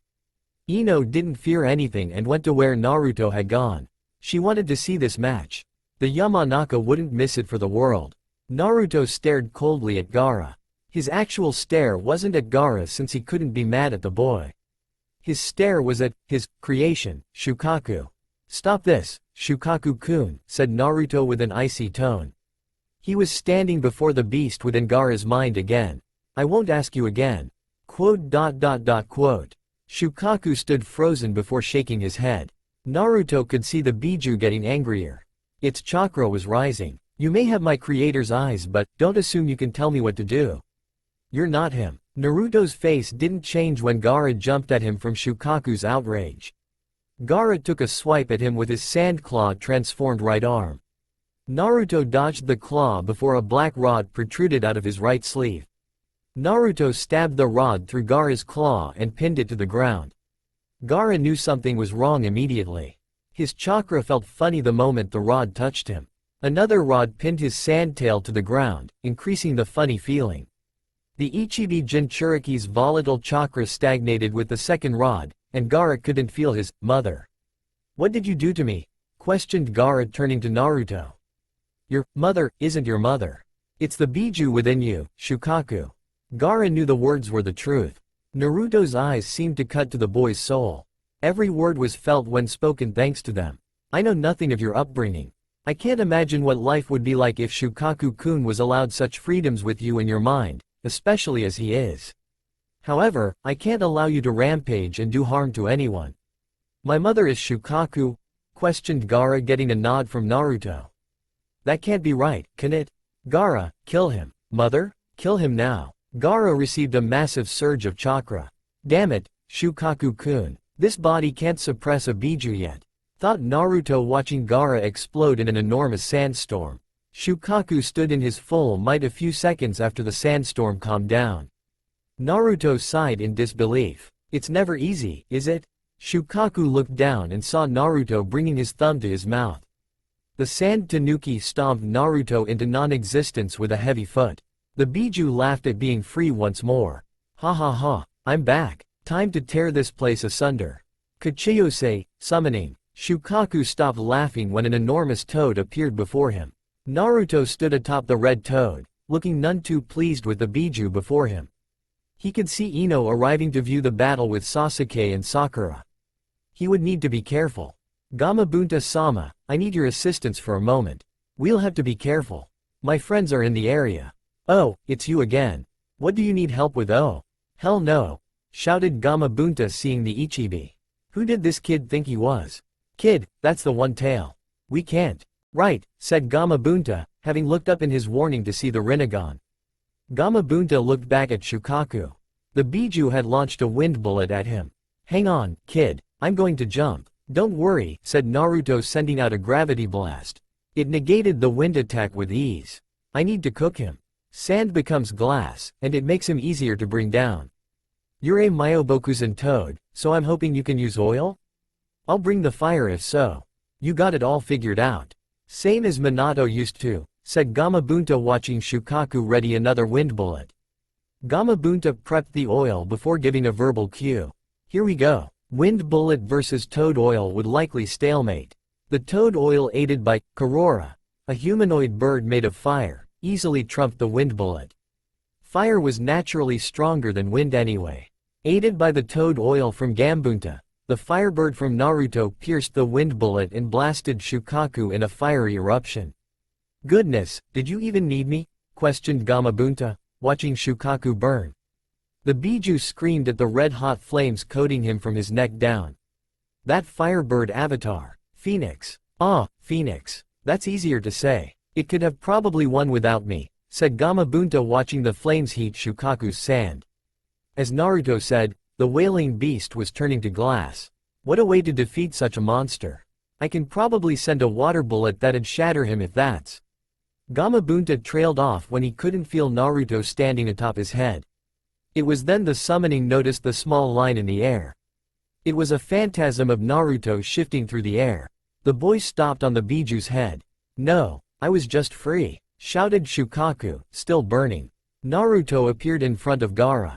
The Tsunade genin sat exposed on Shukaku's forehead.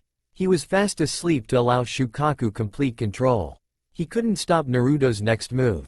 Shirado, Asura Path. An axe fist sent the Ichibi Jinchuriki through the body of his Biju. Gaara rocketed down to the earth. The power exerted by the blow was enough to blow the flames out. Shukaku shattered like the glass he was made of now and destabilized. Glass shards and sand spread throughout the forest. I can't believe Shukaku-kun would do such a thing. Has the usage of Jinchuriki made them so violent and untrusting of humanity? Within Hagoromo, they were fine, spoke Naruto, floating down to Gaara's level. Naruto stood in the remains of the defeated Shukaku. What could have happened? Why the hostility? The Kyuubi Jinchuriki looked over at Gaara. The boy was bleeding from his head, but Naruto could see he would survive. He'd need medical attention soon, but otherwise, Gaara would live. He had sand armor on before Naruto struck him with his mechanically enhanced body. What do you expect? Being stuck within the confines of a human is degrading. Especially because they're nothing like Gigi, they abuse our power and treat us like simple tools. It's only logical we would develop negative feelings toward humanity, said a voice within Naruto's mind. It was Kurama, Naruto's Biju. Even when Shukaku realized you had the Rinnegan, it didn't matter. You aren't Hagoromo. And you never will be. I thought you weren't going to talk to me. How I'm a faux Gigi and all that.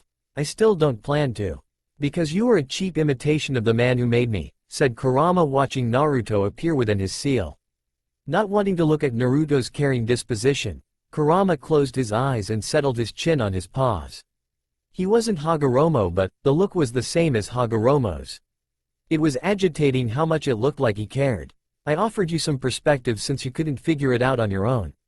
Don't count on me saying anything again. I'm sure you'll come around, Kurama-kun. I'd stay to try to reason with you more, but I can feel the Sandaime is in trouble, said Naruto before turning around and walking away. Rain, check on that. TCH, not a chance. Naruto smiled before vanishing from his mind. He had someone he needed to save. Chunin Exam Stadium. Orochimaru-sama needs to hurry the fuck up. My nose itches, and I'm tired of holding up this stupid barrier. Thought a red-haired girl with brown eyes. Located in one corner of a large rectangle, she held her hands up to form a formidable purple barrier. This is keeping people from interrupting Orochimaru-sama killing his sensei. That one Anbu burned to death trying to make it through before it went up. Dumb piece of shit. The girl smiled before twitching her nose again. It seriously itched, but she couldn't move her hands, or the barrier would go down. The barrier was going down anyway, so it didn't matter. She could scratch her. Wait, what the fuck? Questioned the girl, realizing the barrier was slowly disappearing. The barrier vanished entirely, and she saw the culprit behind it. He had yellow hair and icy, purple eyes. Who the fuck are you? That's not important because I'm a clone, said Naruto after absorbing the barrier's chakra. What is important is information. And I don't have time to waste. Jigokudo. Mu no Kai. Naraka Path. Realm of Nothingness. The world went black for the girl, and she found herself unable to move. She couldn't speak either because her tongue was held by something she couldn't see. Instantly, the place illuminated to show Naruto standing before her. There was a red construct with 3 fingers pulling her tongue an impossible length from her mouth. The girl looked left and right to see her other 3 teammates, who helped form that barrier, all in similar predicaments. He captured all of us? As my clones told you, I don't have time to waste, said Naruto looking at all of them. Which of you is the leader? None of them answered, but Naruto wasn't looking for a verbal response. Feeling chakra flow from the one with the orange mohawk, Naruto walked to him. Congrats, you tried to escape first. Ninjendo. Kyukan, human path. Absorption soul. Naruto placed a palm to the boy's chest before closing his eyes. A second went by before Naruto nodded and removed his hand. The other 3 saw a ghoulish apparition attached to his hand that he tossed away into the darkness. The 3 looked back at the boy and could see his body limp. Did he remove his soul? Thought the gray-haired one before Naruto turned to him. Yes, Sakin, I removed his soul. Doing so lets me see his entire life. I didn't like what I saw, so I kept his soul, said Naruto before walking to Sakin. He placed a palm on the boy's chest. I know from him that you're the leader when the 5th guy isn't around. Which means you likely have the information I want. Naruto did the same to the effeminate-looking boy. Thank you for the information. Naruto removed his hand with the boy's soul attached. Naruto nodded his head before looking at the 2 remaining Oto shinobi. The fear in them was palpable and justified. Naruto flung Sakin's soul into the darkness before prepping his departure. I'll be back for you too, said Naruto before disappearing in black fire. Naruto reappeared atop the Chunin exam stadium from the mouth of a large head. The head vanished, and Naruto looked across the destroyed roof. I'm coming, Gigi. The cage will not live past this day. With that, Naruto disappeared in a phantasm to aid his cage. He wouldn't let Orochimaru murder his pseudo-grandfather. Not while he could do something about it, at least. Hiruzen vs Orochimaru. Kukakuku-sensei, you don't look like you're doing too well, said Orochimaru laughing at the Sandaime. Lying down on his back, Sarutobi Hiruzen wasn't doing too well. Not only was his age showing itself at the worst time, but his one student managed to summon Hiruzen's senseis. The Shodaime and Nidaime Hokages were brought back to life. Edo Tensei, Impure World Resurrection, was a troubling jutsu. It was an insult to nature because it brought the dead back to the world of the living. And Orochimaru chose 2 of the most powerful shinobi in history. Hashirama-sensei and Tobirama-sensei. Thought Hiruzen looking left and right at the both of them. The 2 zombies were closing in on the cage's downed frame along with Orochimaru to finish him off for good. If Orochimaru had the jutsu perfected and brought them back closer to full power, this wouldn't have been any contest. Prime Me couldn't beat the 2 together. Let alone Old Man Me now. Even with the technique butchered, the undead cages were running him ragged. The old cage didn't have much chakra left. Orochimaru had plenty, and by way of Edo Tensei, Hashirama and Tobirama had an infinite supply. Hiruzen closed his eyes and felt like laying there and accepting his defeat. The odds were heavily out of his favor. He couldn't. He was the Hokage and needed to. You look like you could use a hand. Hiruzen's eyes snapped open to see his red Hokage hat. He discarded the hat earlier thanks to having more suitable combat gear underneath for his battle with Orochimaru. And underneath his Hokage's hat was a smiling Naruto looking down at him. Hiruzen wondered how Naruto got here, but he put that in the back of his mind to marvel at his eyes. Those can't be what I think they are, thought Hiruzen, recognizing the mythological eyes. He knew the legend of the Sage of Six Paths and his unparalleled dojutsu, the Rinnegan. Naruto-kun, your eyes. I'll tell you later. For now, take it easy. I got this, said Naruto before placing a hand on Hiruzen's chest. Closing his eyes, Naruto removed his hand after a second before nodding and walking away. You look like you could use that. I'll be done shortly. Hiruzen felt rejuvenated since Naruto filled back up his chakra supply. It was like the most incredible shot of adrenaline ever. He felt 25 again. The cage wouldn't need to use any of it because Naruto teleported him a safe distance away. The boy didn't need his assistance in the coming battle. Orochimaru, or should I say, Kazekage Dono. Either way, I'm your opponent now, informed Naruto, walking toward the three-headed monster Hiruzen had been pitted against. Orochimaru was shocked seeing Naruto's eyes. He has the Rinnegan? Questioned Orochimaru in his head. The leader of Akatsuki had the same ones, but Naruto's Rinnegan had tomo reminiscent of the Sharingan in them. Are his eyes related to the Sharingan in some way? I have to know, and there's an easy way to find out. Orochimaru's look turned to one of pure interest. He mentally ordered the previous Hokages to attack Naruto. Naruto merely continued his walk straight to Orochimaru despite the two arriving with synchronized attacks ready. Orochimaru watched the two cages get inexplicably thrown away from Naruto without him breaking stride once. Chikushodo. Kachiyose, Animal Path. Summoning, said Naruto before stopping and letting his chakra flow. A ceiling array appeared before a plume of smoke rose. The smoke dissipated to show the Jinchuriki had summoned a bipedal dog. Weirdly, the dog had the upper body of a bird. The creature looked like a Yamabushi warrior Bara mask, stood roughly 40 feet tall, and had large wings with Naruto's Rinnegan where its eyes were supposed to be. The beast crowed loudly before rushing Orochimaru with immense speed. He summoned a Tengu? Where did he find such a contract? Questioned Hiruzen, watching from where Naruto left him. He could see the summoning pestering Orochimaru.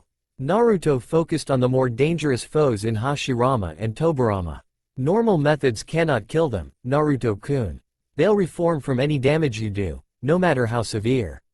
You have to seal their movements, make the summoner release the jutsu, or remove their soul. Naruto had a jutsu planned to vaporize the two reincarnations. The shouted warning from the Sandaime reached his ears in time. If that's right, how is Gigi going to win this fight then? Does he have a technique that can seal them or remove their souls? Thought Naruto, watching Hashirama place his hands in the snake seal. His eyes picked up on the unique way the cage's chakra molded. He has a Kekkei Genkai. And his chakra. He was an earlier reincarnation of Ashura. Mokuton. Jukai Koden, wood style.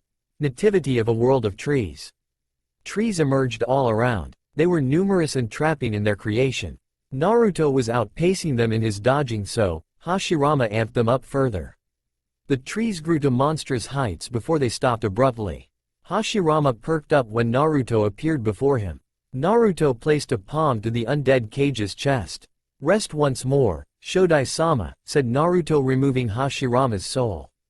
The man's body decayed into ashes to reveal another body. Figures of jutsu of this caliber would need a sacrifice to utilize it. A shame, I found it intriguing. A black rod slid into Naruto's hand after he spoke. He used it to block a sword strike from Orochimaru. Orochimaru was confused because it was in the boy's blind spot. The Sannin didn't know that anything that had his Rinnegan shared its vision with him. The Tengu watched Orochimaru disengage to try to catch Naruto unaware, and by proxy, Naruto did too. The attack from the Nidaime was also in the Tengu's line of sight. Fujutsu Kyuin, said Naruto, raising his other arm. He nullified and absorbed a pressurized stream of water from the Nidaime. Naruto kept his hand out before turning his head to the undead cage. Tendo. Demetsu, Diva Path. Guiding destruction. Rest again, Nidaime-sama. Tobirama haplessly flew at Naruto before making contact with his hand.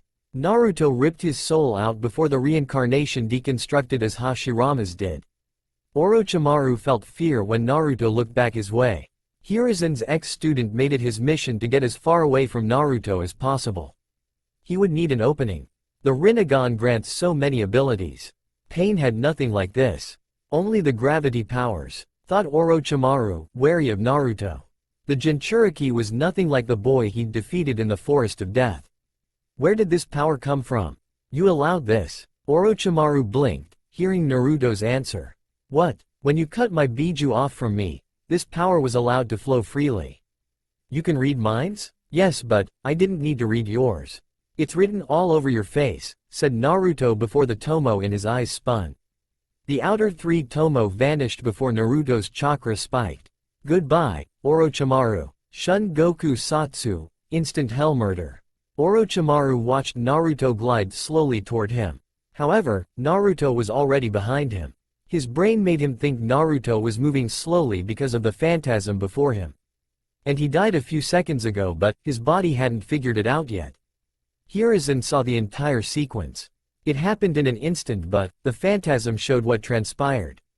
Phantasms of Naruto striking Orochimaru could be seen, and the number of blows was incalculable. There were so many. The Sandaime saw Orochimaru finally drop before realizing the Sannin wouldn't move again. The aged Kage made his way to check for himself. The closer Hiruzen got, the Kage could hear progressively louder wheezing breaths. They were coming from Naruto. Naruto-kun, are you alright? A tear of blood trailed from Naruto's left eye. Hiruzen was worried until the boy's breaths calmed down. Hiruzen allowed Naruto a moment and turned to Orochimaru. Is he dead? His skin changed from pale white to a sickly purple. However, he doesn't look hurt physically. What did Naruto do to him? I am alright, Gigi. I keep finding out the hard way that this body isn't ready for the full scope of techniques it can use, said Naruto, clearing the bloody tear with his sleeve. The technique he used was one of the most taxing in his arsenal. I hope you said goodbye. He won't ever be coming back.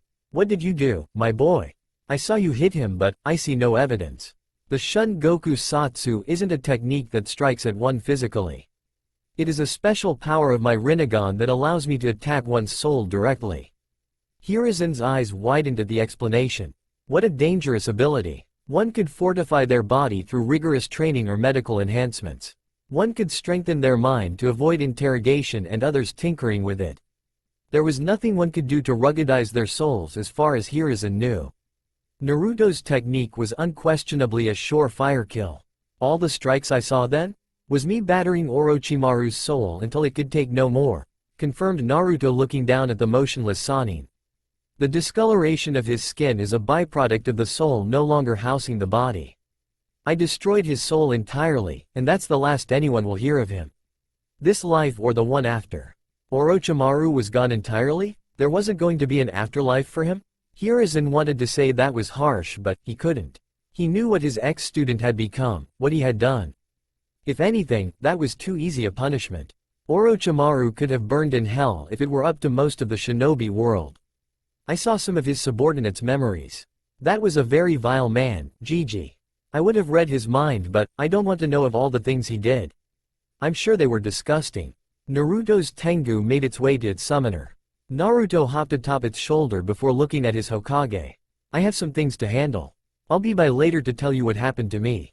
I'll keep this hat until then, too, because it will be mine eventually. Never forget that, Datbeo. Hiruzen forgot all about his cage hat. The kid did look good wearing it. I'll be glad to give it to you someday, said Hiruzen before Naruto's summon flew away. Once Naruto got out of eyesight, Hiruzen noticed several Anbu reaching his position. The same ninjas who watched the fight thanks to the barrier earlier. Hiruzen wondered why they didn't spring into action when the barrier fell. He'd find out later that Naruto stalled them, all to keep as many people as possible from finding out about his powers. He wasn't ready to show the world yet. What is the status of the village? Questioned Hiruzen, showing where his priorities were at. Secure, Hokage-sama. Jiraiya-sama is warding off any threats with help from others. Uzumaki Naruto thwarted their main threat of a full Ichibi based on reports from several genin. Without the Ichibi, expelling the enemy is going well, reported the tan-cloaked Anbu. Tsunade has surrendered already. They found out their cage was Orochimaru and ceased their actions. The Anbu then took notice of Orochimaru before looking up at Hiruzen. Orochimaru? Dead, yes. We have no time to waste. Let us finish dealing with this invasion, said Hiruzen sharply before they all departed. 1 week later. With how bad the invasion could have been without Naruto's intervention in the Hokage's fight and stopping Gaara from using a full possession in the heart of Konoha, lives were still lost. A mass funeral was held for the lives of those lost. Hiruzen gave the deceased an excellent speech. He addressed the residents in a way that uplifted them in such a trying time. It was moments like these that reminded you this man had been a leader for over 4 decades. Despite all the newly hopeful faces, Hiruzen particularly paid attention to Naruto. He wasn't the only one sad, but he seemed the most affected. As Naruto promised, he returned after defeating Orochimaru to speak with Hiruzen. Hiruzen would like to think he took it in stride. However, he was sure there was a slack-jawed expression on his face for the majority of it. It was indeed an amazing thing that had happened to Naruto. Hiruzen thought, with all that power at his disposal, Naruto would be happy all the time. Instead, Hiruzen found out Naruto was no longer the one he had grown to know. The Naruto Hiruzen knew would spin this melancholy into motivation for the future. In an, I'll get strong enough, so this never happens again kind of way. That wasn't the case, because in actuality, all the power he possessed was the problem. I still can't save everyone. I'm otherworldly strong, and yet, I couldn't save everyone, thought Naruto with uncharacteristically dim blue eyes. The brightness wasn't there anymore. What's the point? What was the point of endowing me with these powers if I can't keep everyone alive? A conundrum Naruto could have solved. He had the power to keep everyone alive. Sadly, he lacked the ability. Geto, outer path, was the 7th path that lived outside the realm of life and death. Naruto could bring the dead back to life with this path if he so chose. Unlike Edo Tensei, the reincarnated would truly be alive. After leaving Hiruzen, Hagoromo met him with resistance when attempting to use it. Hagoromo appeared before Naruto before he could go through with the jutsu. Naruto tried to explain he wouldn't die from the jutsu. Hagoromo shook his head and made Naruto realize once again that he wasn't him. Naruto was Naruto, not Hagoromo. Hagoromo was an adult with the most powerful entity in the world to fuel the chakra and life force necessary for the Geto's ability. Naruto was 13 years old with barely a month to adjust to his Rinnegan and new chakra. Naruto also has one Biju. While powerful, Kurama wouldn't be able to keep Naruto alive if he used any of the Geto's abilities. Hagoromo could do such a thing and be exhausted for some time. Naruto would undoubtedly perish, bringing back the shinobi and citizens who lost their lives with his current skill level and body composition. Naruto pitied himself, learning he couldn't help. And with the funeral, those feelings resurfaced. He could have saved them. He should have been able to save them. And yet, he wasn't able to. And now, some mothers wouldn't have their kids come home. Some spouse wouldn't have their lover. A child would be orphaned. All because he. Naruto-kun. Naruto blinked, feeling a hand on his cheek. Looking to his right, Naruto saw Ino looking at him with concern. Her look was justified because he was bawling hard. He could feel the tears streaming down his cheek. "Hey, Ino-chan, are you okay?" questioned Ino softly. The funeral was over, and people were leaving, but Naruto hadn't moved. Ino noticed and had been trying to get his attention the entire time. "Did you know one of the deceased?" "No, well, yes, but I was," started Naruto before stopping. Ino was one of 2 people who knew about his eyes and potential. He didn't have to hide this from her. It'd probably be good to let her know now that he thought about it.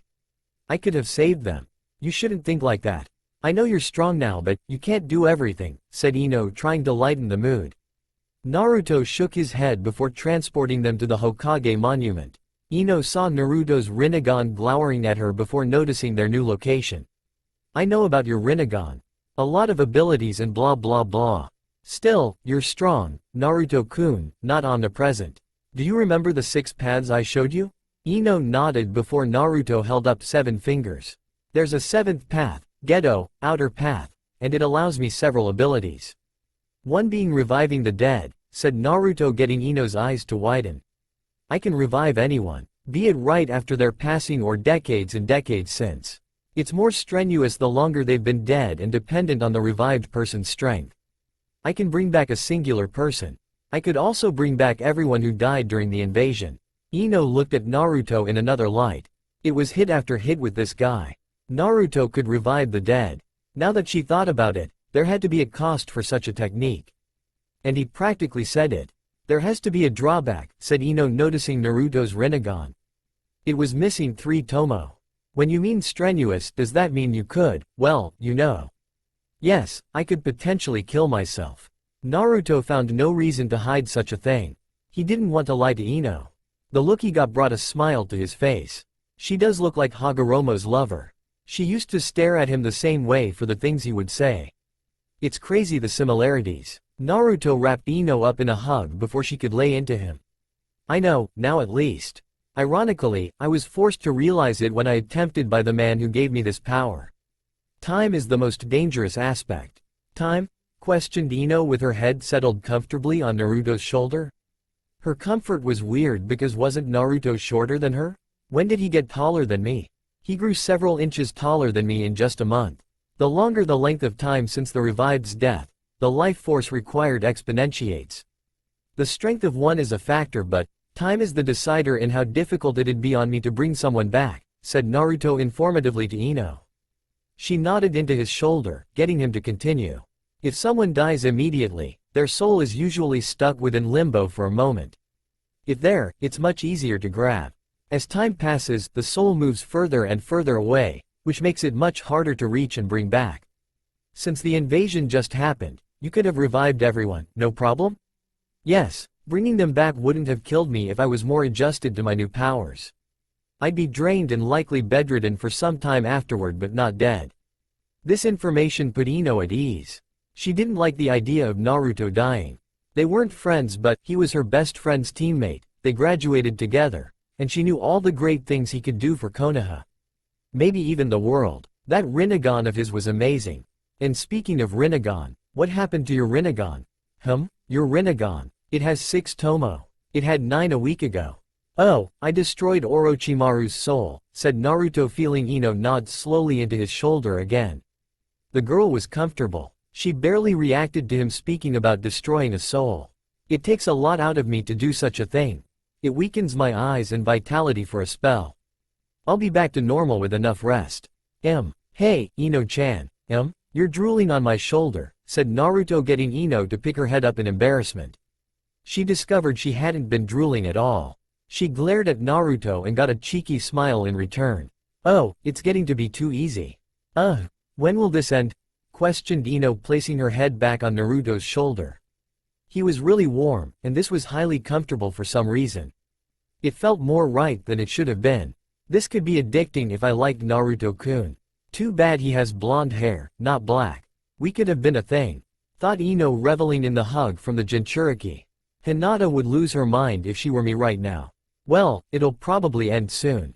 You're not so crazy about me anymore since finding out most of what I can do. No longer out to prove to everyone I'm Kami's right hand, exclaimed Naruto, getting a soft smile from Ino. He could feel the girl's breathing lightening up. She was falling asleep in his arms.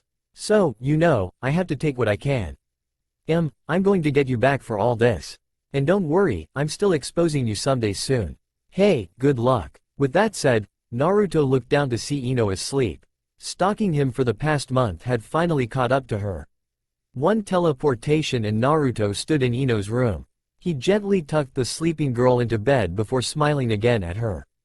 Ino did make him feel better. For the second time, even. He'd have to do something nice for her. Naruto would figure that out later because he remembered he had something else to attend to. Mu no Kai, realm of nothingness. A circle of black flames appeared around Naruto's feet before a head spawned and swallowed him whole. Unknown location. A humanoid statue sat with only its torso exposed, and its hands held up. Atop the statue's fingers stood 9 figures that were all holograms. On the right thumb stood a spiky-haired man that opened his eyes to reveal his Rinnegan. The eyes looked like Naruto's Rinnegan sans any tomo. Those eyes turned to one hologram that spoke testily. Come on with it. Why the fuck did you call us here? You interrupted my ritual. The man's Rinnegan bore a hole into the man who spoke. They unnerved him to some degree. Luckily, his outburst wouldn't be met negatively and would get the ball rolling. "Zetsu has some information he would like to share with us," said the Rinnegan wielder looking to the statue's right pinky. "What do you have to report?" Tsunade invaded Konoha. Orochimaru aided them in their efforts, informed the hologram known as Zetsu. Despite the initial surprise of the attack, Konoha repelled the two forces without major damage. "Is that all? This is a waste of time," spoke a hologram that looked more like a hunchback. Orochimaru died during the invasion. That bit of news got everyone's eyes to widen. The hologram with a ponytail and a bang of hair covering one eye was the first to speak. "So that snake finally got what was coming to him, I wanted to do it, to be honest." "Who was the one that got him?" Orochimaru faced the Sandaime Hokage. "Oh, looks like your cage can still get down, Itachi-san," spoke a taller hologram with beady eyes and shark-like teeth. "That is the most prevalent news, but also, the Kyuubi Jinchuriki managed to defeat the Ichibi Jinchuriki who'd undergone a full possession," continued Zetsu, getting looks of interest. "He seems to be under the tutelage and watchful eye of Jiraiya of the Sannin. During the first match of the exams, his performance was by far the most impressive. From their previous thoughts, the Kyuubi Jinchuriki wasn't anything impressive. According to Zetsu's initial report, Naruto had failed his genin exam twice. Nothing was extraordinary about him other than the biju within him. A biju meant nothing to the people in the room. They could deal with a biju sealed within an inept Jinchuriki. However, it seemed Zetsu's data was outdated if he could take out a full biju. "It looks like we need to update our information on him. Who is closest to the land of fire? Itachi-san and I are less than a day out." "Good, you two will go and handle updating our information. Capture the Jinchuriki if possible," spoke the leader, getting nods from the two shinobi. "If there isn't anything else," continued the leader looking to Zetsu. He got a shake of the head from the man. "Then you're all dismissed. We will reconvene again soon." The holograms slowly vanished one by one to go about their business. A business that involved Konoha's Jinchuriki first and foremost. With Naruto. "Achoo!" sneezed Naruto, shaking his head after. Removing his face from his elbow, Naruto looked forward with a smile. "Someone must be talking about me. Now then, where were we? Tayuya and Kidomaru?" questioned Naruto, looking at the two remaining captured Oto shinobi. They'd been in this realm for over a week, mainly because Naruto forgot about them. "I have no more use for either of you. I've killed Orochimaru, and I plan to begin eradicating any trace of his existence from this world." Tayuya, the redhead female, and Kidomaru, a tanned-skinned boy with 4 extra arms, looked shocked at the news. Orochimaru was dead? Because of this kid? They'd have asked how, but their tongues were held by that red construct. "And it seems I'll be starting with the two of you," said Naruto, getting a panic look from Tayuya. He placed a hand on her stomach. Tayuya looked fearfully, seeing his Rinnegan glow ominously. Kyukan, absorption soul. Naruto pulled back with a soul in his hand. Tayuya figured she was dead until seconds passed by with nothing happening to her. Her confusion was immense when she saw Naruto fling the soul into the darkness. Naruto could see the question in the girl's eyes. "Orochimaru placed a portion of himself within you through your curse mark. I could feel his presence within the other two as well. Killing you would solve it because it did with your teammates, but you don't seem hellbent on destroying Konoha or harming innocents any longer," said Naruto before a shine came to his eyes. "I wouldn't be wrong in that assumption, would I?"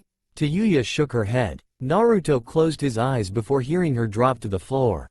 The girl found her tongue released and sat helplessly before Naruto. The Jinchuriki nodded and moved on to Kidomaru. Removing Orochimaru's soul, Naruto gave the same question. "If I free you, will you harm Konoha or innocents?" questioned Naruto, getting another shake of the head. Naruto nodded, but Kidomaru's tongue wasn't released. One cannot lie to the king of hell. "If you do," the tendril holding Kidomaru's tongue proceeded to yank it from his mouth. "You'll lose your life." Tayuya stared at the graphic death of her final teammate before Naruto turned back to her. He walked her way, and the darkness shifted to cover Kidomaru. Tayuya would have said something or been afraid if she wasn't devilishly tired. Now that she thought about it, she didn't know how long she'd been down here. She hadn't had water or food. She didn't even remember going to sleep. "How am I alive?" "You didn't lie to the king of hell." And when trapped here, your body enters a stasis. If you were wondering why you survived a week without food, water, and rest, informed Naruto, crouching down to look the girl in the eyes. Her brown hues held his gaze right back. Naruto helped her into a better sitting position before asking a question. What do you plan to do when I allow you to leave here? What does it matter? I committed a crime against Konoha and numerous others. I'm going to prison, said Tayuya, feeling her vitality return. She felt terrific. It happened after Naruto touched her. What the fuck did you do to me? I gave you some chakra. The king of hell drains all of it practically if I capture you, said Naruto with a smile. And, of course, you'd go to prison if I were to tell everyone in Konoha everything about you. I don't have to do that, though, do I? Tayuya's eyes widened hearing this. As I said, I plan to eradicate Orochimaru's existence until it is no more. I could have done it without you, but, since you're still alive, I figured I'd ask for your assistance if you're up for it. And if you help me, I can talk to Gigi about your situation. Not like anyone knows you're with Oto besides him, me, and maybe Jiraiya-sensei. Tayuya stared at Naruto after he spoke. What kind of offer was that? It wasn't much of one. Either go to jail for some inconceivable amount of time or help Naruto destroy the very thing she once was a part of to gain freedom. Considering her team was gone, and Orochimaru was dead, what did he expect her to say? It was likely why his face lit up seeing her nod her consent to helping him. I was hoping you'd say that, said Naruto, vanishing from the realm to leave her alone once more. Did I go from one overpowered asshole's underling to another even more overpowered asshole's underling? Asked Tayuya aloud while standing up. The moment she stood, she was swallowed by black fire. The fire scared her until she felt the wind in her face. What the fuck? You're not the underling of an overpowered asshole, Tayuya-san. Think of yourself as an assistant for the time being, said Naruto, getting the Oto girl to look sheepish. She didn't know he could hear her in there. Welcome aboard. Our mission, to destroy Oto. Well, at least the majority of it, I'll wager to guess.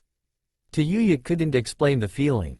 From being stuck in a place without any feeling to returning to the actual world, Tayuya felt exhilaration like no other. The air, the colors, and everything was wonderful to experience again. Tayuya took in her surroundings and noticed herself on the back of a tengu. She spotted Naruto in front of her, lying down, with his eyes closed. Now, as your new overpowered asshole boss, I need you to change clothes. The Oto imagery is a no-go, said Naruto, pointing to a backpack to the girl. There are some clothes in there. Change if you would. If you're the self-conscious type, I promise to keep my eyes closed. You better. And there better not be Konoha shit in here. I'm not wearing a leaf. I'm not wearing Konoha things, said Naruto, getting Tayuya to notice his attire. It was a black jacket, a fishnet shirt, and black pants. No Konoha affiliation was showing. If I don't wear Konoha, and it happens to be my village, I wouldn't force you to. You aren't a Konoha shinobi. You're the assistant of an overpowered asshole, remember? Tayuya looked at Naruto before grabbing the backpack.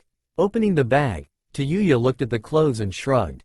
He had good taste because these weren't half bad or far off from what she would pick to wear. Tayuya began to take her tunic off before glancing back at Naruto. Seeing his eyes still closed, Tayuya quickly changed. He wouldn't be getting some free show from her. Oto girl looks pretty good. No, scratch that. Oto girl looks good, thought Naruto, keeping his promise of not opening his eyes. Too bad Tayuya didn't know Naruto could see clearly through the eyes of his summoning. Naruto would never think to peep on a girl, but human nature was human nature. Scratch that a third time. She's ridiculously hot. Why did she wear that baggy stuff? Also, what an interesting birthmark. Eventually, Tayuya finished redressing herself before walking to stand over Naruto. So, how'd I look? Am I up to your standards now? Questioned Tayuya, getting Naruto to open his eyes. Naruto looked up at the girl and instantly blushed. Tayuya was dressed in a black, sleeveless kimono blouse with orange trimmings held closed by a traditional obi of the same two colors. A short black skirt covered her skin-tight black shorts. All in all, the girl looked good in her new clothes and like Naruto's assistant. They wore matching colors, after all. However, she was confused by his blush and lack of answering her question. The fuck is wrong with you? Why are you blushing? You're wearing a skirt. Yeah, I'm a girl. Girls wear skirts. And your shorts are skin tight. Oh, realized Tayuya quickly. She was standing over Naruto in a skirt with skin-tight shorts on. Tayuya blushed before crossing her legs. My new boss is a fucking pervert. You look good, by the way. Shut the fuck up. And thus, Naruto did. He'd try to fix that pervert stigma during their trip. Congratulations to all of you. Even if you did not receive the promotion to chunin, you performed admirably during the invasion, and perhaps a field promotion may come sooner than the next exams, said Hiruzen looking at the genin who competed in the chunin exams. Only 11 of them were there because Naruto asked for a small sabbatical. He was promoted along with Shikamaru. I'd give Naruto-kun Jonin because he's strong enough, but I have to be sure that strength comes with leadership qualities first. Thought Hiruzen before chuckling to himself. Who am I kidding? Naruto-kun will take my chair as soon as he's ready to. I don't know why I bother promoting him. He could have gone Genin to Hokage. Hiruzen watched the Genin teams pile out of his office during his thoughts. Once they were gone, he turned his head to the window to see Jiraiya. Jiraiya, you're still here? I figured you'd be gone by now. I planned to, but I figured I could stay for a bit longer. I wanted to make sure you're alright, old man. Well, thank you for that. Thankfully, I am in good health. I'm glad to see it. Also, I need to speak with Naruto before I leave. I need to tell him something. Hiruzen raised an eyebrow. You know, the Akatsuki. I think it's time I told him. He'll probably freak out when I do, but the kid needs to know. They'll be coming after him sooner than later. I doubt he'll freak out. Thought Hiruzen smiling internally. Jiraiya had no clue who Naruto was these days. I know you trained him for the finals. I'm happy you're finally getting involved in his life. Yeah, he's a good kid already. Now that I'm here, I get to poison him with my tremendous influence over time. It helps that most of my schedule freed up with Rochi's death, said Jiraiya with a smile. Hiruzen nodded and smiled back. I can't believe you went through with it. You have to tell me how you did it. I know it was awesome. I will say that it was awesome. The most impressive thing I've seen in my life. Jiraiya's smile widened. The Sannin's jaw dropped at Hiruzen's following line. I didn't kill Orochimaru. What? I didn't kill Orochimaru. I'm not following you here. You were the one facing Rochi. I was. Then how did what's that? Questioned Jiraiya when Hiruzen handed him something. It was a small piece of black metal. Jiraiya was impressed by the metal's quality. Is this what killed him?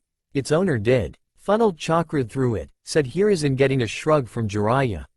He had no reason not to do so. It's not like Hiruzen was the type to prank someone. I convinced him to tell you. Be sure to thank him for letting you in on his secret. And tell him I said hi. Let who know? A poof of smoke covered Jiraiya. Earlier with Naruto and Tayuya. This is Orochimaru's northern hideout? Questioned Naruto looking at Tayuya. The girl nodded before Naruto sighed. It's a hostile environment, wouldn't you say? You have no idea, Sunflower, said Tayuya blocking a claw with her flute. In front of the two were gray-colored people with abnormal body modifications. These are all rejected copies of this guy named Jugo. Everything here is this. A mindless beast. I know, somewhat. I have Sakin's memories. Naruto stabbed a black through one of the people. Despite this, I feel the need to ask. Is there nothing of note here? Nope, this place sucks. Everyone here has a curse mark and is a shitty throwaway. Other than the original, but he's even more insane, confirmed Tayuya dodging 2 attacks. She landed behind Naruto with her back to him. Not worth it, in my opinion. Alright then, said Naruto sparking with lightning. He was done messing around. Kaminari no Maki, coil of lightning. Tayuya heard thunderclaps and looked at Naruto. Bolts of lightning were snapping off of Naruto's body. The bolts crackled across the landscape, wiping out hordes of their adversaries. One lightning bolt was enough to defeat them. However, each foe was struck by at least 3 in rapid succession. The guy looks like he's barely trying, thought Tayuya watching the casual display of power. The jutsu was altering the landscape. This could wipe out an army if he chose to. Well, it is wiping out an army. They don't have a chance. Once again, nothing here worth anything? Questioned Naruto, getting another nod from Tayuya. Naruto nodded back before ending his lightning attack. Then it's time to leave. Doden. Bunkatsu Shitaji, Earth style. Splitting foundation, Naruto placed a palm to the ground, splitting the island in 2. Naruto stood and tapped Tayuya to teleport them back atop his airborne Tengu. No need to dilly-dally then. Sweden. Hishoku, water style, wave erosion. From the split, a massive gush of water spewed out of it. The water rose into a titanic wave over 100 feet tall before gravity took hold. The wave crashed back to the earth with a mighty splash. Tayuya didn't have to look down to know that anything on the island was dead when the water landed. Tayuya could only stare at Naruto. She was scared seeing the bored look on his whiskered face. "You are a terrifying boss. How can you do that with no effort?" asked Tayuya looking down. "You made an entire island disappear. There's only water. Orochimaru could never do anything on such a scale. I'm terrifying? Even when I'm on your side? Especially then. I get to see all the ridiculous shit you can do and live to know someone's walking around capable of said ridiculous shit. I never thought about it like that. I guess that would make me terrifying," said Naruto with a shrug. The island was a part of the ocean and would stay that way forever. Naruto perked up, feeling a familiar chakra. Took him long enough. Chikushodo, animal path. "Know what, sensei?" questioned Jiraiya before blinking. He was confused to no longer be in the Hokage's office. Gaining his bearings, Jiraiya looked over and spotted Tayuya. Hello? Sup, goofy-looking dumbass. Sunflower has been waiting for you." Tayuya waved before taking a seat and playing melodies with her flute. Jiraiya raised an eyebrow at the greeting. She didn't have the answers for why, how he was here. If she did, she didn't seem like she'd answer anyway. Turning the other way, Jiraiya gasped, seeing the Rinnegan staring back at him. "Hey, Jiraiya-sensei. Take a seat. I got a story to tell," said Naruto, getting the gobsmacked man to do so. Jiraiya didn't speak a word while sitting down. "Glad you listen. Some would probably fire off questions even though I'm going to tell them anyway. Now where to start?" Jiraiya sat wide-eyed, listening to Naruto's rundown on his newfound powers. Jiraiya all but forgot the Akatsuki thing.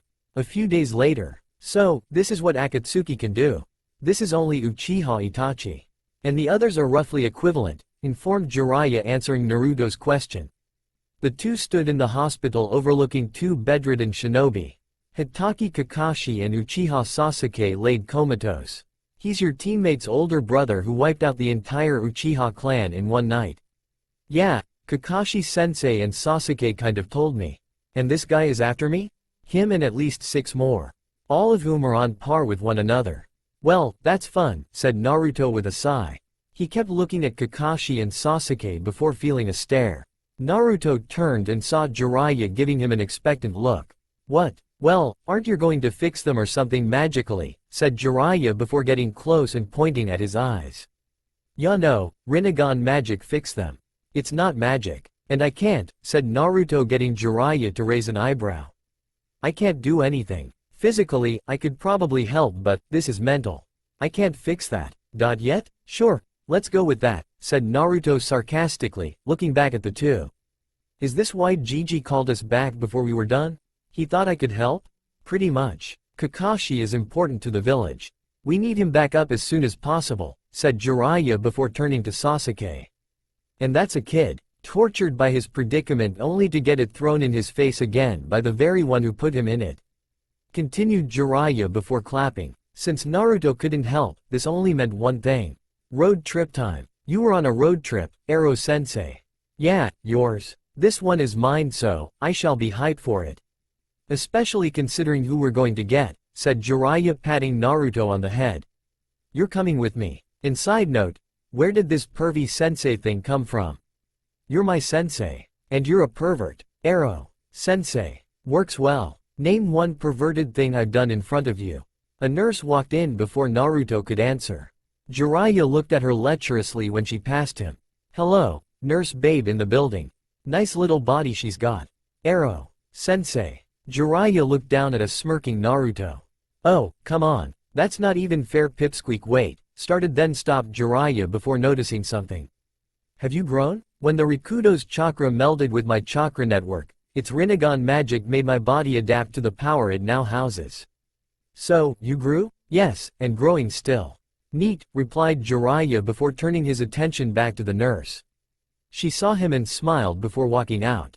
Jiraiya's eyes panned low to admire the woman's physique again. "Road trip might need a small delay while I take Ero-sensei. I told you it works well." Quote. Jiraiya shook his head before grabbing Naruto's head with one palm. He walked out with the smaller shinobi. Let's just go. One day later. Tanzaku Gai. Why here, sensei? Gambling town, replied Jiraiya coolly while looking at the bustling town. The person we're looking for is an addict. A good starting point, if anything I'd say. Any description you got? 106 centimeters. What? He's only 3.5 feet tall.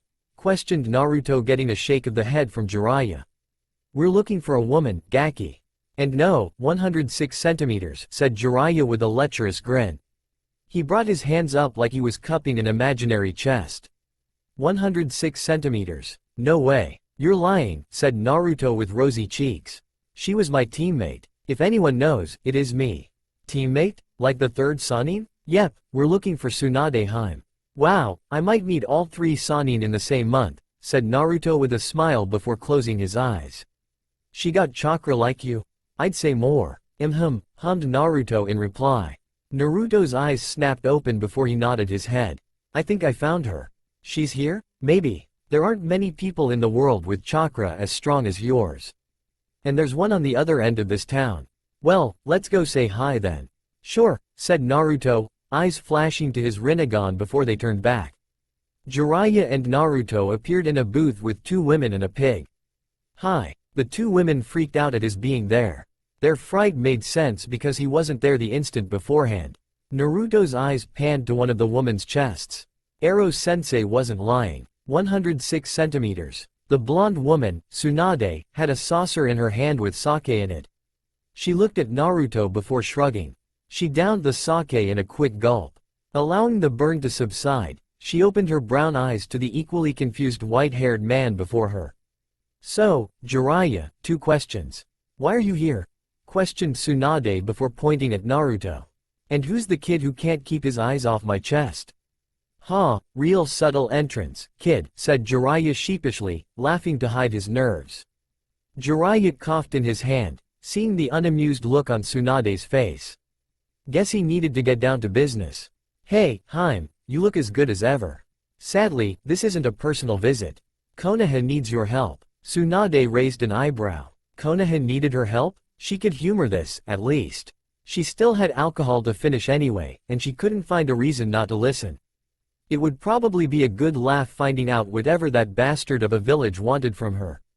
Konoha. Tayuya was angry. Fucking sunflower. Correction. Tayuya was angry at Naruto. Stomping around in a huff, Tayuya mimicked the Kyuubi Jinchuriki's last words to her. Don't worry Tayuya-san, I'll be back soon. Tayuya grumbled a few swears before looking at the calendar. It's been a whole day, and he hasn't come back. What the fuck did he mean by soon? Usually, Tayuya wouldn't care because things like that didn't matter too much. She was an independent young lady. She didn't need the company. Honestly, she preferred isolation unless someone forced the isolation. That whisker-having, pipsqueak fucking cherub-faced idiot knows I can't go out in Konoha. He's my alibi and hasn't told anyone anything yet. Screamed Tayuya walking to the kitchen. She slammed open Naruto's pantry and nearly lost it. I'm so hungry, and all he has are these fucking ramen cups. I hate him so much. Stupid asshole. Tayuya slammed the pantry shut before deciding to go to sleep. She refused to eat ramen from a cup, so sleep to settle her stomach was the only answer. Looking at the couch she slept on last night, Tayuya turned to Naruto's room. Yep, I'm sleeping in there, said Tayuya walking over to and kicking open Naruto's door. She spotted his bed and frowned at how small it was. Well, I guess he is a shrimp, so it's probably huge to him. Peeved. This shit would barely fit a toddler. It was a bed, and a bed was better than the couch, so Tayuya plopped down on it. When she did, she couldn't believe how wonderful it felt. Wait. Why is his bed so comfortable? It's perfect. Trailed off Tayuya, melting into the wondrous feel of Naruto's bed. She didn't remember being angry at Naruto or hungry. All she knew was Naruto's bed. I could be here forever. Why the fuck is this thing so comfy? And like that, Tayuya found herself asleep. She'd probably be angrier and hungrier when she awoke later. For now, she'd enjoy the most fantastic sleep she ever had in her entire life. Tanzaku Gai. Heim, I don't think this is such a good idea. You should have told that to your brat before he called me a disappointment. huffed Tsunade, making her way outside. "Lil brat doesn't even know who I am." "He knows who you are," informed Jiraiya, trying to halt Tsunade. A fight with Naruto was one she didn't need to start. "You don't know who he is, and that's why I worry." "I don't even think I could." "Shut up, Jiraiya. He's a kid. A stupid one at that who's about to learn a hard lesson," said Tsunade, walking outside to see Naruto waiting for her. "If you want to apologize, you can. It won't stop this beatdown, but I might let you keep all of your limbs if you do." "I wasn't out to fight you, lady, but you were wasting mine and Ero-sensei's time," said Naruto with narrowed blue eyes. "We have other options outside of you." Tsunade was taken aback by the look in Naruto's eyes. For some reason, it felt like his glare could paralyze her if she weren't as strong as she is. Despite that line of thinking at first, Tsunade disregarded it entirely and smirked before holding up one finger. "You're arrogant. Not my cup of tea. I'll probably only need one finger to beat someone like you," said Tsunade, not seeing Jiraiya smack his face at such a thing. The irony of calling Naruto arrogant and then handicapping herself to a single finger flew right over the medic's head. Tsunade made a come-hither motion with that finger. "Come and learn your lesson, brat." "Sensei," said Naruto, looking at Jiraiya. "No, she's asking for it. I won't even." "No. Haim might be a pain sometimes, but she's still my teammate." There was no way in hell he was going to let Naruto use any of his freakishly powerful Rinnegan abilities. He'd witnessed Naruto sack several Oto hideouts with no effort after the kid summoned him. The kid dishearteningly stated he didn't get to show the most dangerous aspect of his eyes before Hiruzen called them back. Tsunade, bless her soul, was rightfully dubbed the strongest woman in the world. However, Jiraiya could see the rust on her. She would be no challenge to Naruto, even without his Rinnegan. So no Rinnegan for Naruto, even though he'd probably bring it out anyway to firmly show up his teammate. "If you don't come to me, I'm coming to you. And that's the last thing you would want," said Tsunade, smirk still on her face. Jiraiya shook his head again and put his hands over his face. Shizune looked at the white-haired Sannin with a curious gaze. Naruto was a newly promoted chunin, and Tsunade was Tsunade. Shizune saw no other outcome but her master's victory. Tsunade did too. "If you let me start this fight, I promise it will be over in an instant." Yeah, said Naruto, standing in front of Tsunade. Holding on to her promise, Tsunade moved one finger in front of his fist and stopped it easily. The blonde woman was surprised at his speed and saw his fist headed for her chin. Naruto's eyebrow rose at the casual way she stopped his punch. "Your chakra control is this fine-tuned. You can augment your strength to absurd levels. The dedication to one's chakra control to such an extreme degree." He could see why she was so lauded off that ability alone. "I'm impressed." 5 Narutos phased into existence, getting Tsunade's eyes to widen. There was no hand seal, no poof of smoke, or any indication Naruto was using a jutsu. The clones spawned and kicked the Sannin into the air. Tsunade cringed at the perfectly placed kicks. "He admires my chakra control? His chakra control is crazy too. He can use that high-level jutsu with no hand seal," thought Tsunade, frantically shifting her body in the air. The 5 clones had jumped to meet her. She landed before 10 more Narutos spawned around her. "As if I'd let that happen again." Tsunade rose her finger before dropping and thrusting it into the ground. The ground exploded in a spiderweb crack, upturning pieces of earth that shook the area violently. Tsunade dispelled the gaggle of Narutos with ease. Dust clouded the area from her attack. The clone Narutos were gone. The original stood looking at her like he had been since the earlier shadow clones. Tsunade then noticed the dust in the air was blowing toward her gently. Naruto was using a low-powered wind tunnel that practically outlined her. "What is the point of this small breeze?" thought Tsunade, unaffected by the slight wind flowing through the area. All he did was clear the air of the dust and debris.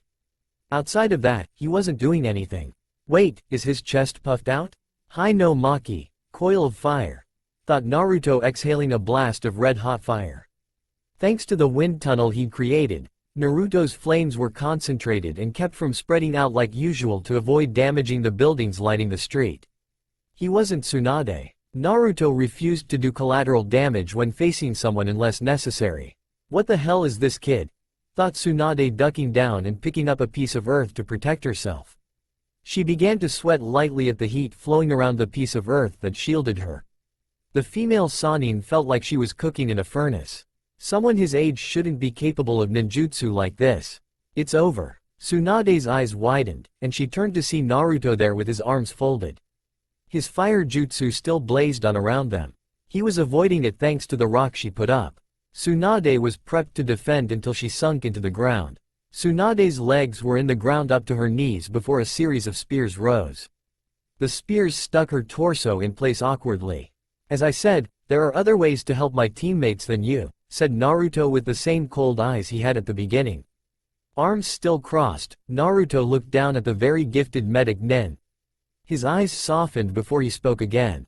Ero-sensei said it. I know about you. It sucks that your lover and baby brother died fighting for Konoha. I can't understand the pain you went through. Continued Naruto before his eyes hardened. But someone else's lover, baby brother, father, mother, sister, etc. died in the wake of your absence and forfeiture on life as a kunoichi.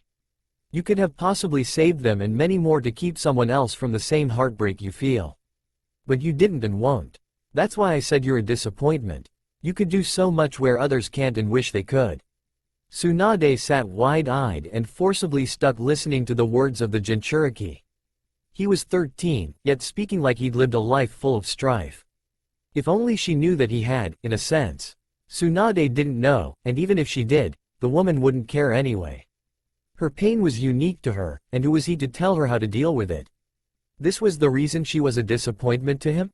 Because she wouldn't fix every little boo-boo that befalls or befell someone from her grandfather's village. Give her a break. Oi, you damned whiskered brat, said Tsunade, getting Naruto to raise an eyebrow. The earthly prison began to crack. The look on the Sannin's face shifted to one of anger. It's somehow my fault that Sarutobi didn't listen to me when I said we needed more medics? It's somehow my fault there is no one else in the entire world that can help your hurt friends outside of me? Huh? It's my fault I wasn't good enough to save my own family with my power, and now when someone else faces my reality, I'm supposed to help them when no one was there to help me. Naruto watched the woman forcibly tear through his jutsu while she spoke and stood to look at him with fierce brown eyes. Tsunade didn't wait long for an answer when she saw the same brutally cold eyes still looking at her. She kept her earlier promise despite her anger-fueled attack. She led with her pointer finger, which could level a building. Sadly, yes. You can't help you were endowed with great power, said Naruto, shifting his head left of Tsunade's finger before his Rinnegan shifted on. A sharp and crisp left-right of chakra-fueled fingers to the stomach dropped Tsunade to her knees, parallel with Naruto. I believe those endowed with great power shouldn't run from moments where they can do good in this troublesome world. Continued Naruto before lashing out with an elbow to Tsunade's temple. He stopped an inch from leveling the legendary medic. Her pigtails blew from the force gathered. The elbow wouldn't demolish a building, but it would have put Tsunade through the building next to them. I promise you I won't, so that one day I can save someone's loved one or maybe their baby brother. Because if everyone thought like you, no one would save anyone. You have to break the cycle to keep it from repeating, don't y'all think? It's what I think. Wow, nice words, thought Jiraiya with a smile. Shizune stood with her jaw dropped at her master getting bested by a kid. Jiraiya noticed it before shifting focus back to Naruto. Finish strong, you got her on the ropes. After hearing Naruto, Tsunade stared forward, hand on her stomach, and didn't move for a few seconds. The pain in her abdomen was all but forgotten listening to Naruto's words. Naruto smiled cheekily and rose both arms to the sky with balled fists. My dream is to become Hokage. And I'd gladly give my life if it meant saving one person or the entire village, spoke Naruto, bringing his arms down and nodding to affirm it to himself. This I promise, Datbeo. And like that, Tsunade had two memories flash through her head. The first of her younger brother, Nawaki, and the second of her lover, Dan. The two very important people in her life who died too early that both shared Naruto's dream. She could see the two of them smiling at her, and right between them stood Naruto. A tear fell down Tsunade's eye, and not because of the mighty blows she took. It fell due to the thoughts running through her head. Naruto kneeled next to her and tapped her stomach twice. Both in the spots of her chakra gates. Sorry about the last hits. They hurt more than usual since I closed 2 chakra gates when I poked you, said Naruto, reopening the two gates with pulses of chakra. You should start to feel your chakra flow naturally once again. I'm certain you can deal with the pain yourself, right? I mean, you are the greatest medic in the world. Tsunade turned her teary eyes to Naruto to see his Rinnegan in place of his blue ones. Somehow, despite the emotionless appearance of the eyes, Naruto managed to shine some warmth through them while matching the medic's gaze. Tsunade was physically rusty, but mentally, she retained knowledge as well as she did in her prime. She knew what she was looking at. Rinnegan. He has the same eyes as the Sage of Six Paths. Naruto probably showed her them to drive home his point about being endowed with great power and choosing to do the right thing with it. And probably to make her feel better about the loss she took. She needed the latter because losing to a fresh chunin would hurt her reputation and pride tremendously. She needed to train again because she wouldn't go down like this next time. So fascinated about the eyes, Tsunade nearly missed what was behind Naruto. Naruto, look out, someone managed to sneak up on me, thought Naruto, turning to see a volley of shuriken flying his way. Choosing to dodge with Tsunade, Naruto froze, noticing something alarming thanks to his visual prowess. There's shuriken in the shadows of these. No escape. Seiatsu, subjugating pressure. Naruto formed a gravity wall around him and Tsunade that deflected the shuriken. Naruto quickly moved from behind Tsunade, who impressively managed to get him out of harm's way, before he looked up at the red eyes of the man behind the shuriken. Uchiha Itachi. Hello, Naruto-kun, spoke Itachi monotonously, wondering how his shurikens were stopped. Itachi considered a wind jutsu of some sort before seeing Naruto's eyes. He has the Rinnegan? This is over, said Naruto, teleporting behind Itachi. A phantasm of Naruto could be seen ghosting toward the Akatsuki member. Naruto moved to attack before stopping. Genjutsu, that fast? I didn't even notice. The Itachi before Naruto dissolved in a flock of crows. Naruto was amazed at the speed. Itachi must have gotten him when they first met eyes for the second before Naruto teleported behind him. Then, he had the foresight not to pass go and collect $200 by hightailing it out of there immediately because Naruto couldn't feel him anymore. Snuck up on him and threw an inescapable volley of shuriken, trapped him in a genjutsu, and managed to leave without Naruto being able to follow. He's good, really good, said Naruto with a small smile. I'll be better prepared next time. The same as you Akatsuki will be, I'm sure. With Itachi. Itachi, what the hell happened? Questioned a large man that ran beside Itachi with blue skin. He had the same beady eyes of the hologram that spoke to Itachi less than a week ago. You said you were going to start the attack, and I'd come in later. Did you change your mind? Tsunade and Jiraiya couldn't handle both of us. I know that. You were right. We likely could best Tsunade-sama and Jiraiya-sama in battle. So, why didn't we? Pipsqueak would have been easy pickings afterward. Naruto-kun is the sole reason we're fleeing, Kisame, said Itachi, saying Pipsqueak's name, unlike his partner. Sensing his partner's next question, Itachi answered it. Naruto-kun's Biju isn't the problem. He has the Rinnegan. Kisami's eyes widened, and he was quick to no longer question Itachi's idea to leave. Naruto having the Rinnegan ended the discussion right there. The Kyuubi Jinchuriki has the same eyes as the leader of Akatsuki? It would be fun sharing that with the rest of the group later. You think we could have taken him? Questioned Kisame after a moment. Whether we could take him or not remains unknown, spoke Itachi, still sprinting away. Naruto was young and not as strong as he could be given time to grow. Now was probably their best chance to beat Naruto in battle. Except, his current entourage made even that task already tricky to accomplish. Our main objective was to update our information on him, capture if possible. I didn't want to run the risk of facing two Sannin in a Jinchuriki with the Rinnegan. Capturing him at that time didn't seem doable. Yeah, you're probably right, spoke Kisame before a shark-like grin crossed his face. Just hope we can catch him alone soon. I've always wanted to see what the eyes of the Sage of Six Paths could do. No, you don't. Even I don't wish to. The shark man looked at the Uchiha briefly and thought about it. Itachi was someone he knew that if he faced, he'd likely not come out of the battle alive. And for Itachi to say that about someone else really put it in perspective. It wasn't fear that he could feel come from Itachi. There was only respect. A healthy amount of respect. I should probably listen to the guy. He knows more about special eyes than I do. And with that thought, the two of them ran in silence until they could reach an area to contact their organization. Something troubling had occurred. One day later, with Naruto walking along the path back to Konoha with Tsunade and Shizune in tow, Naruto and Jiraiya walked next to each other while a repeated thwap could be heard.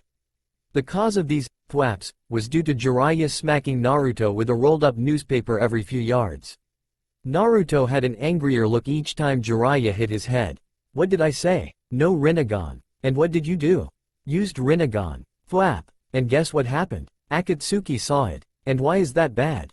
They'll prepare. Thwap. What did I say? No Rinnegan. And what did you do? Used Rinnegan, repeated Naruto before his Rinnegan came to life. He halted Jiraiya's next smack with his gravity powers. Turning to his sensei, the tomo in his eyes spun dangerously. Hit me again, and I'm ripping your soul out of your body and keeping it in the King of Hell until we get back home. Quote. Jiraiya raised an eyebrow and opened his eyes at his student's threat. Turning to hold the boy's gaze, Jiraiya was curious. You can't do that, can you? Hit me again, and you'll find out. Jiraiya kept looking at Naruto for several more steps before shrugging. Even though he believed Naruto could do something like that, he felt the need to call the boy's bluff. Village destroying ninjutsu? Sure, Jiraiya had seen it. Was he ripping out souls? Peeved. No way the kid could do it until proven. And Jiraiya wanted proof. Thus, the newspaper descended and smacked the boy for the 20th time in the past 5 minutes. Thwap. That's it, shouted Naruto, slapping a palm to Jiraiya before ripping the man's soul out.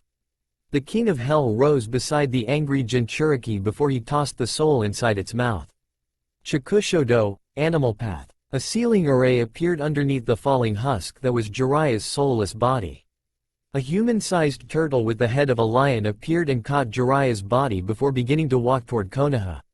Naruto turned his Rinnegan off before turning to the other two walking with him.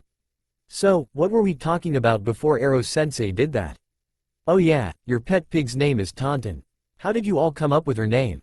Naruto finally realized that Tsunade and Shizune had stopped walking. The two stood with very wide eyes. Naruto looked at them curiously. Why did they stop? He couldn't feel anything around them that could cause such a thing. Did you just started, then stopped Tsunade twice, shakily pointing a finger at the turtle carrying Jiraiya. Maybe that was a bit overboard, thought Naruto with a sigh. He thought maybe warning Jiraiya would make what he did less shocking, but he'd taken a man's soul out. No one could carry on a normal conversation after that. Meifu no O, King of Hell.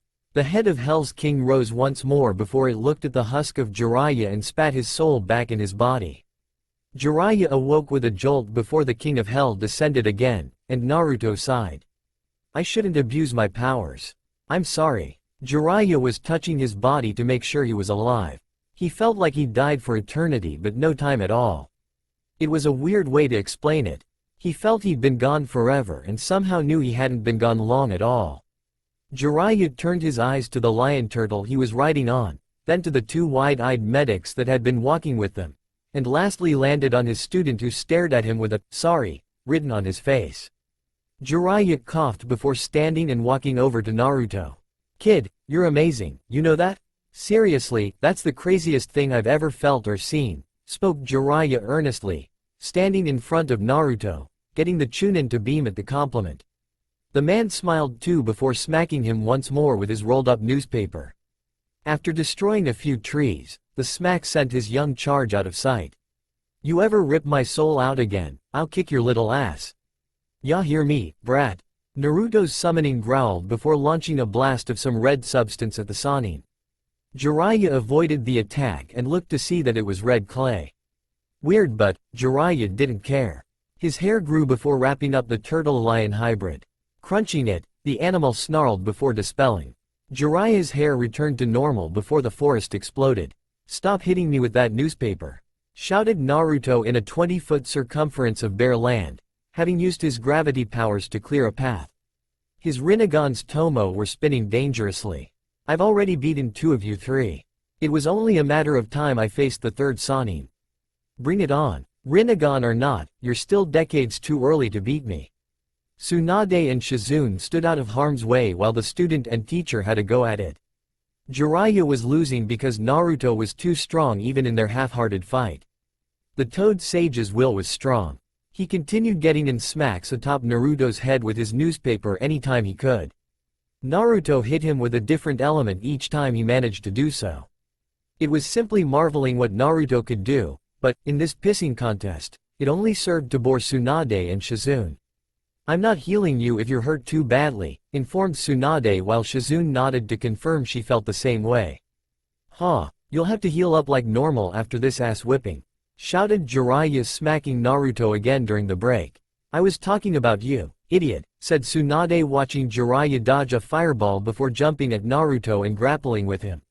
The grapple turned into a headlock. Jiraiya continued smacking Naruto atop his head. Naruto shocked him with each blow, but Jiraiya never relented. "Should we just keep going to Konoha? This doesn't look like it'll end anytime soon." "Yes, Tsunade-sama, we should get going.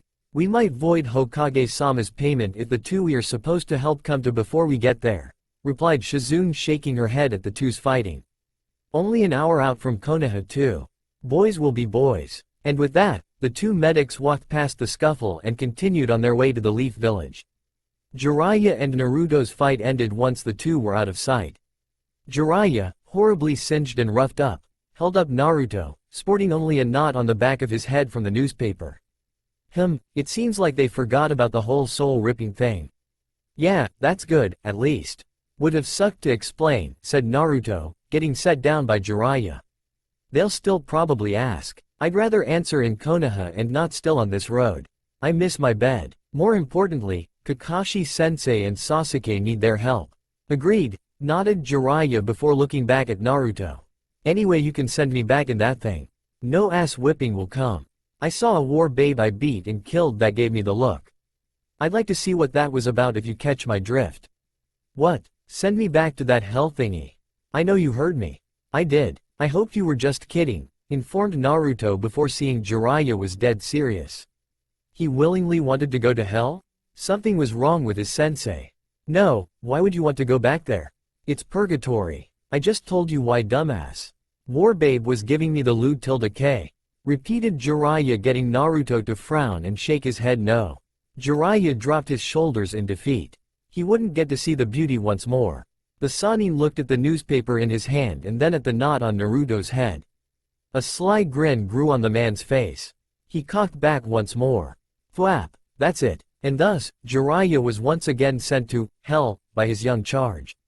This time, happily for the most part.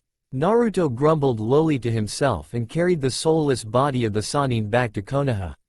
"Wait, why am I walking?" And with that thought, Naruto vanished the short distance back home. It was quiet, much too quiet for how many eccentric personalities stood in the same room. The Akatsuki had assembled. Due to Itachi's information, no one spoke a word. The Kyuubi Jinchuriki had the Rinnegan. The strongest Biju resided in the boy's body. Now, he had the eyes of the Sage of Six Paths to go along with it. The leader of Akatsuki, Pain, stood in his hologram form digesting the information. The man's Rinnegan shined in the dark meeting place. The Kyuubi Jinchuriki has the Rinnegan? What the fuck? Pain closed his eyes in annoyance. He knew it was bound to happen. 2 minutes of silence followed Itachi's announcement.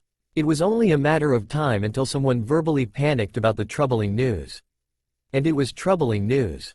Anyone there would be a fool not to think of it as such. However, one had to keep the flow going despite such obstacles. The buck fell to Pain as the group's leader. "Hidan, calm down," said Pain while opening his eyes to look at the man. Unlike him and the other 7 members, Hidan was physically there and his partner, Kakuzu. "It is something to worry about later. Luckily, we're able to worry about it. It could have gone much worse if we didn't know it all." "Good job, Itachi and Kisame." Pain watched Hidan calm down. The leader nodded before continuing. "We will worry about the Kyuubi later. I will be the one to face him when the time comes. Everyone else will steer clear of him from this point forward." Despite Naruto's age, the Rinnegan was not to be downplayed.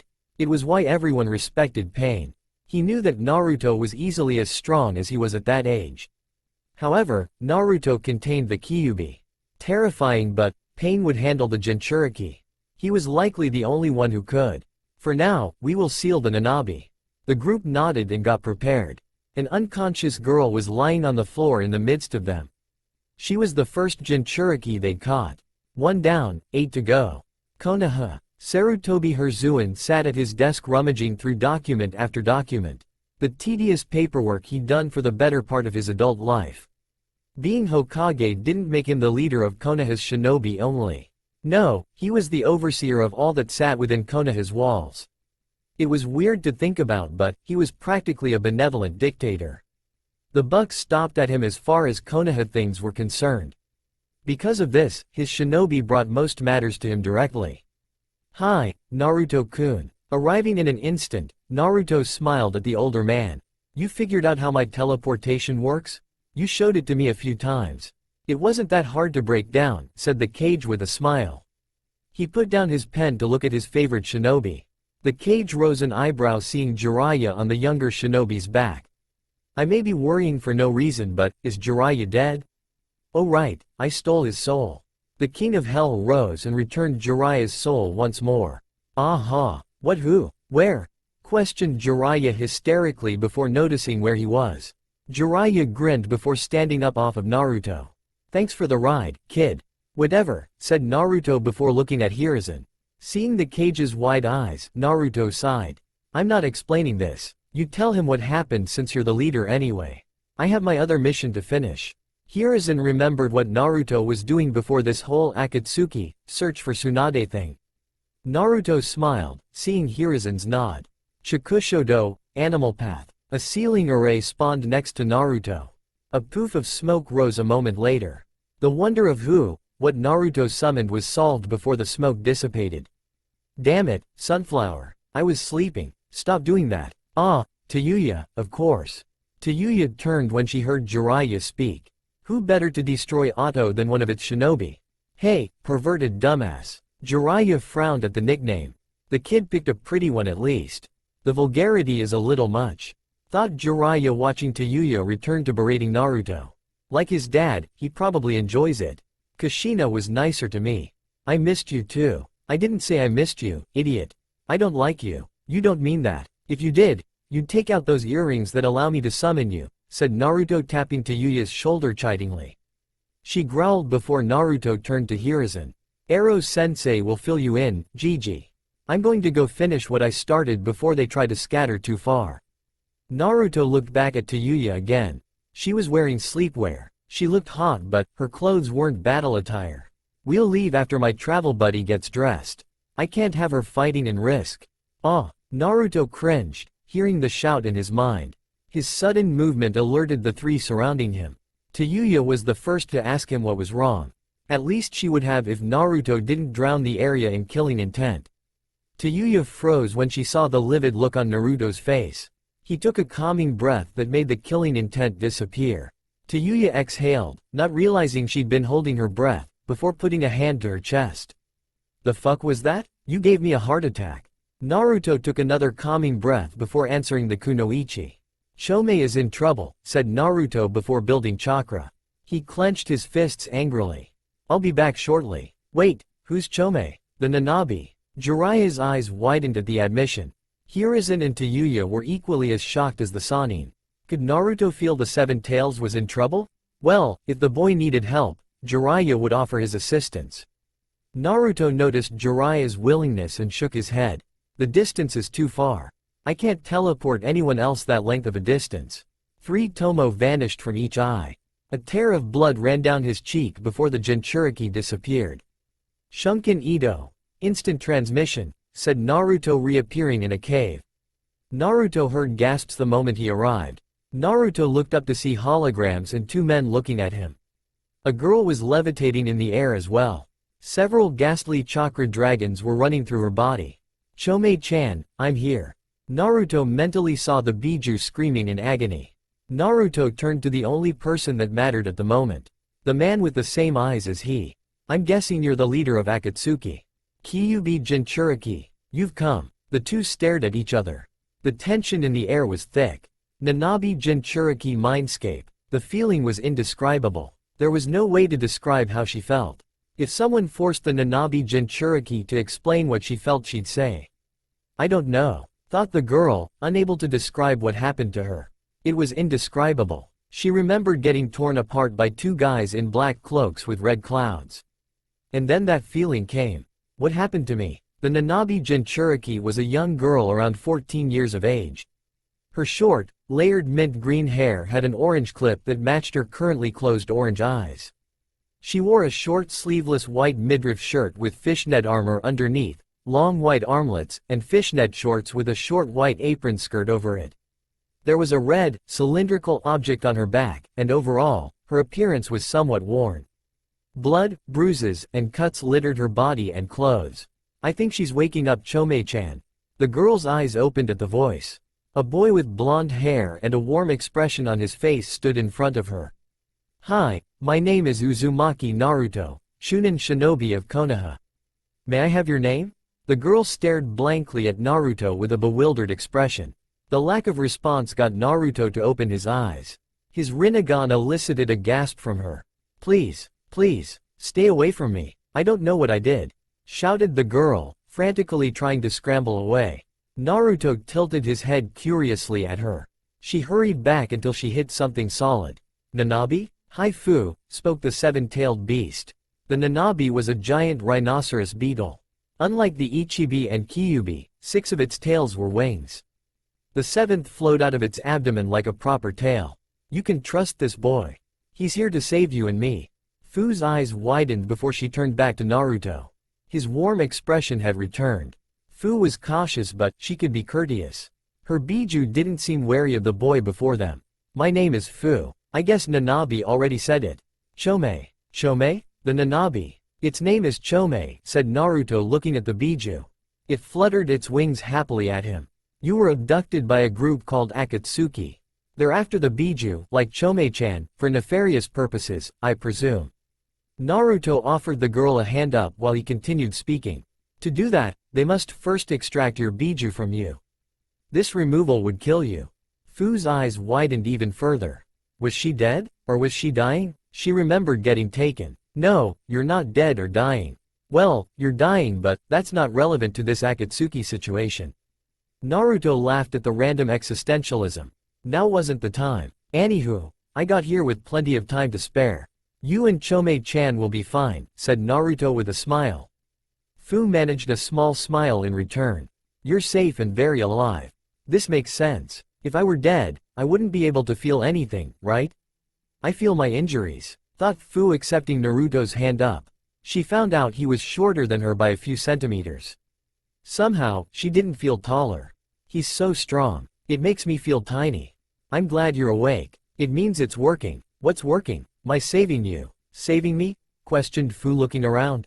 She saw nothing outside of Naruto and Chome. She couldn't feel that earlier feeling but Naruto was only talking. How are you saving me when you're here? You've done nothing besides talk. This is a plane that Jinchuriki can venture to when fully connected to their Biju. A separate consciousness that exists solely for the Biju. You aren't connected to Chome but I have my ways of bypassing certain rules. There was no doubt his Rinnegan was the catalyst. Naruto nodded before slowly disappearing. I'm about to speak with Akatsuki now. I'll be back soon. You should talk to Chome-chan. She's been wanting to talk with you for a long time. Naruto's body disappeared completely. He had some business to handle. Naruto versus Akatsuki. He's using Gakido to absorb my Genryu Kyufujin, Phantom Dragon's 9 consuming seals, thought Pain. Unable to stop the Kyubi Jinchuriki. Pain's face remained stoic. He knew there was no use crying over spilled milk. How did you attain the Rinnegan? They were given to me. The same as you. However, my eyes are better integrated, said Naruto, no longer apprehensive of the man. He has the Rinnegan but those eyes aren't his organically. He can't use them to their full power. Otherwise, he would have been able to stop me, thought Naruto while the other holograms in the room began to disappear. Maybe he spoke information he wasn't supposed to? Naruto didn't want the leader to disappear yet. Who are you? And why are you trying to take the Biju? My name is Pain. My collecting of the Biju is to bring peace to this world. Is that so? Questioned Naruto before the Tomo in his eyes spun. In an unknown and dark location, a man sat within some sort of machine. He had red hair, and his eyes were the Rinnegan. The same eyes as the hologram in the cave. He rose an eyebrow when a hologram of Naruto appeared. This is the real you. I see you can use the paths properly. I went to the orange-haired one first before getting here, said Naruto while looking around. He couldn't gauge where he was, but it didn't matter. He was here for one reason. He turned a chilling glare to the redhead. You try to take another Biju, I will find you. And I will kill you. The man before Naruto didn't react at all. A few seconds went by before he nodded. Understood, Kyuubi. Please, allow me to reciprocate, spoke the man calmly. I will find you soon, Kyuubi. Your Biju will be mine. Only after I show you the power of a true god. Unlike the majority of the Akatsuki, 2 of the members were physically in the cave. The one with slicked back silver hair came charging at Naruto with a maniacal grin on his face. There was a wicked-looking, tri-bladed scythe in his hands. Naruto held Pain's gaze despite the attack. Look alive there, Kyuubi, shouted the man swinging at Naruto. The scythe got a centimeter from digging into Naruto before stopping inexplicably. What the fuck? Remember my words, Pain, said Naruto turning back to the hologram. Pain didn't wait to see what Naruto would do to his subordinates. The giant statue he stood on disappeared as well. A figure Naruto knew. Pain summoned the Gedo Mazo and synced with it. I can't take it without physically disrupting his connection to it, thought Naruto before letting it go for now. He returned his attention to the man frozen by his gravity powers. You shouldn't have followed him. I don't follow him, said the man with a snort. A gleeful grin came to his face before he closed his eyes. I only follow Jashin-sama's will. Jashin? Naruto released a potent Seiyatsu with his outburst. The only piece of land unaffected within a square kilometer was Naruto's spot holding Fu. Everything else was crushed and thrown haphazardly outward by a blast of gravity. Naruto took a calming breath. He knew who Jashin was from Hagoromo's memories. Chikushodo, said Naruto summoning his lion turtle hybrid. He set Fu gently atop its back. Afterward, he turned in the direction of the follower of Jashin. I can't allow you to live past this day. Not following that religion, if it can even be called that. That fucking hurt you, brat, shouted the man furiously. He stood groggily out of the rubble Naruto threw him under with gravity. He turned and spotted Naruto half a kilometer away. Naruto couldn't hear him, but it didn't stop his yelling. I'm going to torture you. I don't give a fuck that you're the Kyuubi. You're dying. Shin Shun Goku Satsu. True instant hell murder. The Akatsuki member blinked, seeing Naruto ghost toward him. He grinned at the slow gait the boy was taking. He readied a swing before blinding pain hit him. A noiseless scream erupted from the man's mouth before his body disintegrated slowly into nothingness. Hi Hidan, stammered out the other member of Akatsuki. He'd recovered from Naruto's gravity blast and watched the entire process. He phased through Hidan and made him vanish? He didn't even touch him? What happened? Thought the man in a panic. Naruto was visibly winded after his technique.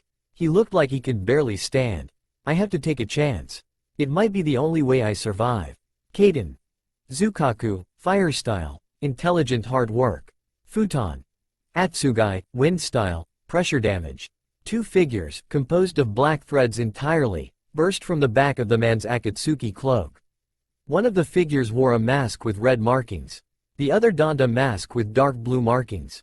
The former brewed a fire jutsu while the latter conjured a wind jutsu. The attacks combined into a hellacious torrent of fire. The man waited to see the results of his attack. His heart sank when he noticed Naruto absorbing it. There was a blue, near-invisible shield around his entire body. The fire torrent was being sucked in like a vacuum. Just like with those dragons. He can absorb chakra, thought the man before blinking to see Naruto stand before him with a palm tapping his chest. Shunshin? That fast? No, teleportation, informed Naruto getting backhanded across the face. This guy was pretty good to react quickly, but sadly, it only turned Naruto's head. Shirado. You should have run instead of staying, spoke Naruto, augmenting his body substantially to withstand the powerful blow from the Akatsuki member. Glad he did, since the strike was enhanced by earth release and could have done some damage to him. Before I kill you, tell me your name. Quote. Naruto didn't receive an answer verbally from the man but did from what he was about to do. You shouldn't have followed Pain, Kakuzu. And like that, Naruto pulled his hand back with the soul of Kakuzu attached to it. Naruto simply watched the man lifelessly fall to the ground as the black figures that had come from his body destabilized and fell to the earth lifeless. You had multiple hearts that could bring you back and a body that could sustain any physical attack, spoke Naruto looking down at the man. But we're all given only one soul. Luckily for you, you'll at least have an afterlife, unlike your partner. Continued Naruto as 3 of his tomo vanished from each eye. He was down to 3 now as tears of blood leaked from both eyes. The true Shun Goku erases the body along with the soul, and it still hurts so much to use. I have to take it easy for a while. Naruto stood for a moment before dropping backward. His lion turtle had arrived to catch him, which he could see thanks to their shared vision, as he laid on the back of it. Naruto wiped the blood from his eyes and face before closing them to get some rest. His summoning merely began to walk away from the area per mental orders from its master. Naruto would wake up eventually, and so would Fu. When that happened, he'd ask her to get proper directions regarding returning her home. But for now, sleep. Naruto just wanted to sleep. Konoha, 2 days later. This was getting to be a bit troubling. Naruto hadn't returned yet. That wasn't much of a problem. Naruto could have teleported a far distance away, which could be why he was still gone. No, the real problem was that he hadn't at least sent back a word or anything that he was okay. Even when Jiraiya tried to use a toad to get correspondence, Naruto ignored that call. That was an issue and had the man panicking over the Jinchuriki as he sat atop the Hokage tower looking to the sky. You better be alright, thought Jiraiya nervously, biting his nails. You'll be starting on your actual finger at that pace, you know? Huh? Jiraiya perked up at the voice and turned to see Tsunade standing there smirking at him. Never thought I'd be able to sneak up on you. Your pervy radar not working so well anymore, I see, said Tsunade watching Jiraiya turn his vision back to the sky. Tsunade frowned at that reaction before deciding to walk up to the man. What's troubling you, Jiraiya? Is it still Naruto? That easy to read? Well, it's the only thing you've been worried about since telling me what happened to him, spoke Tsunade standing by the rail. Jiraiya was sitting atop of to also look out at the sky. And hearing his story, you're worried about him? Yeah? Okay, why? Because he's a kid. He's not just a kid. He's a kid with the most powerful dojutsu in the world and chakra given to him by the Sage of Six Paths himself, said Tsunade turning her brown eyes to Jiraiya. Her pause got Jiraiya to return her stare before she continued. That kid could probably kick our asses 1-on-2 if he felt the need. Could maybe even take Sensei back in his prime. Peefed. No one could mess with Sensei in his prime. No one. Naruto could. Nope, Sensei can use every element. Naruto can too. Well spoke Jiraiya, somehow forgetting that before snapping his fingers. Sensei knows every jutsu in Konoha. Naruto does too. He got Sensei's memories when he gave him chakra, remember, said Tsunade, reminding Jiraiya that Naruto did know everything Hiruzen did. When he saved the man from Orochimaru and gave him chakra, Hiruzen's memories came with. And with his Rinnegan, Naruto can use them, unlike Sensei, who only knows every jutsu. Kami, that kid isn't even grown yet, and he's already frightening. When you put it like that, you're right. The kid is walking hacks. I know. He's a kid still, though, but he's plenty strong. And that's why, despite his lack of return or communication, you know he's fine, said Tsunade with a smile. At least him, you know. I'd have worried if he didn't make me a believer. The kid kicked my ass so easily. Tsunade's pride still hurt despite knowing who Naruto was. A loss was still a loss in her book. And he'll kick yours too to show you he's fine. You miss him, is all. And it's wonderful that you're so worried sick about it. It shows you really care, but he'll be back soon. Calling you a pervert per usual. Huh, true. The little brat, laughed Jiraiya, throwing his head back. He nodded to himself before turning a smile to Tsunade. Yeah, you're right. Kid's got me walking around here all worried when I shouldn't be at all. He'll respond as soon as he can. Of course he will. Thanks for that, said Jiraiya with a smile, getting a nod from his teammate.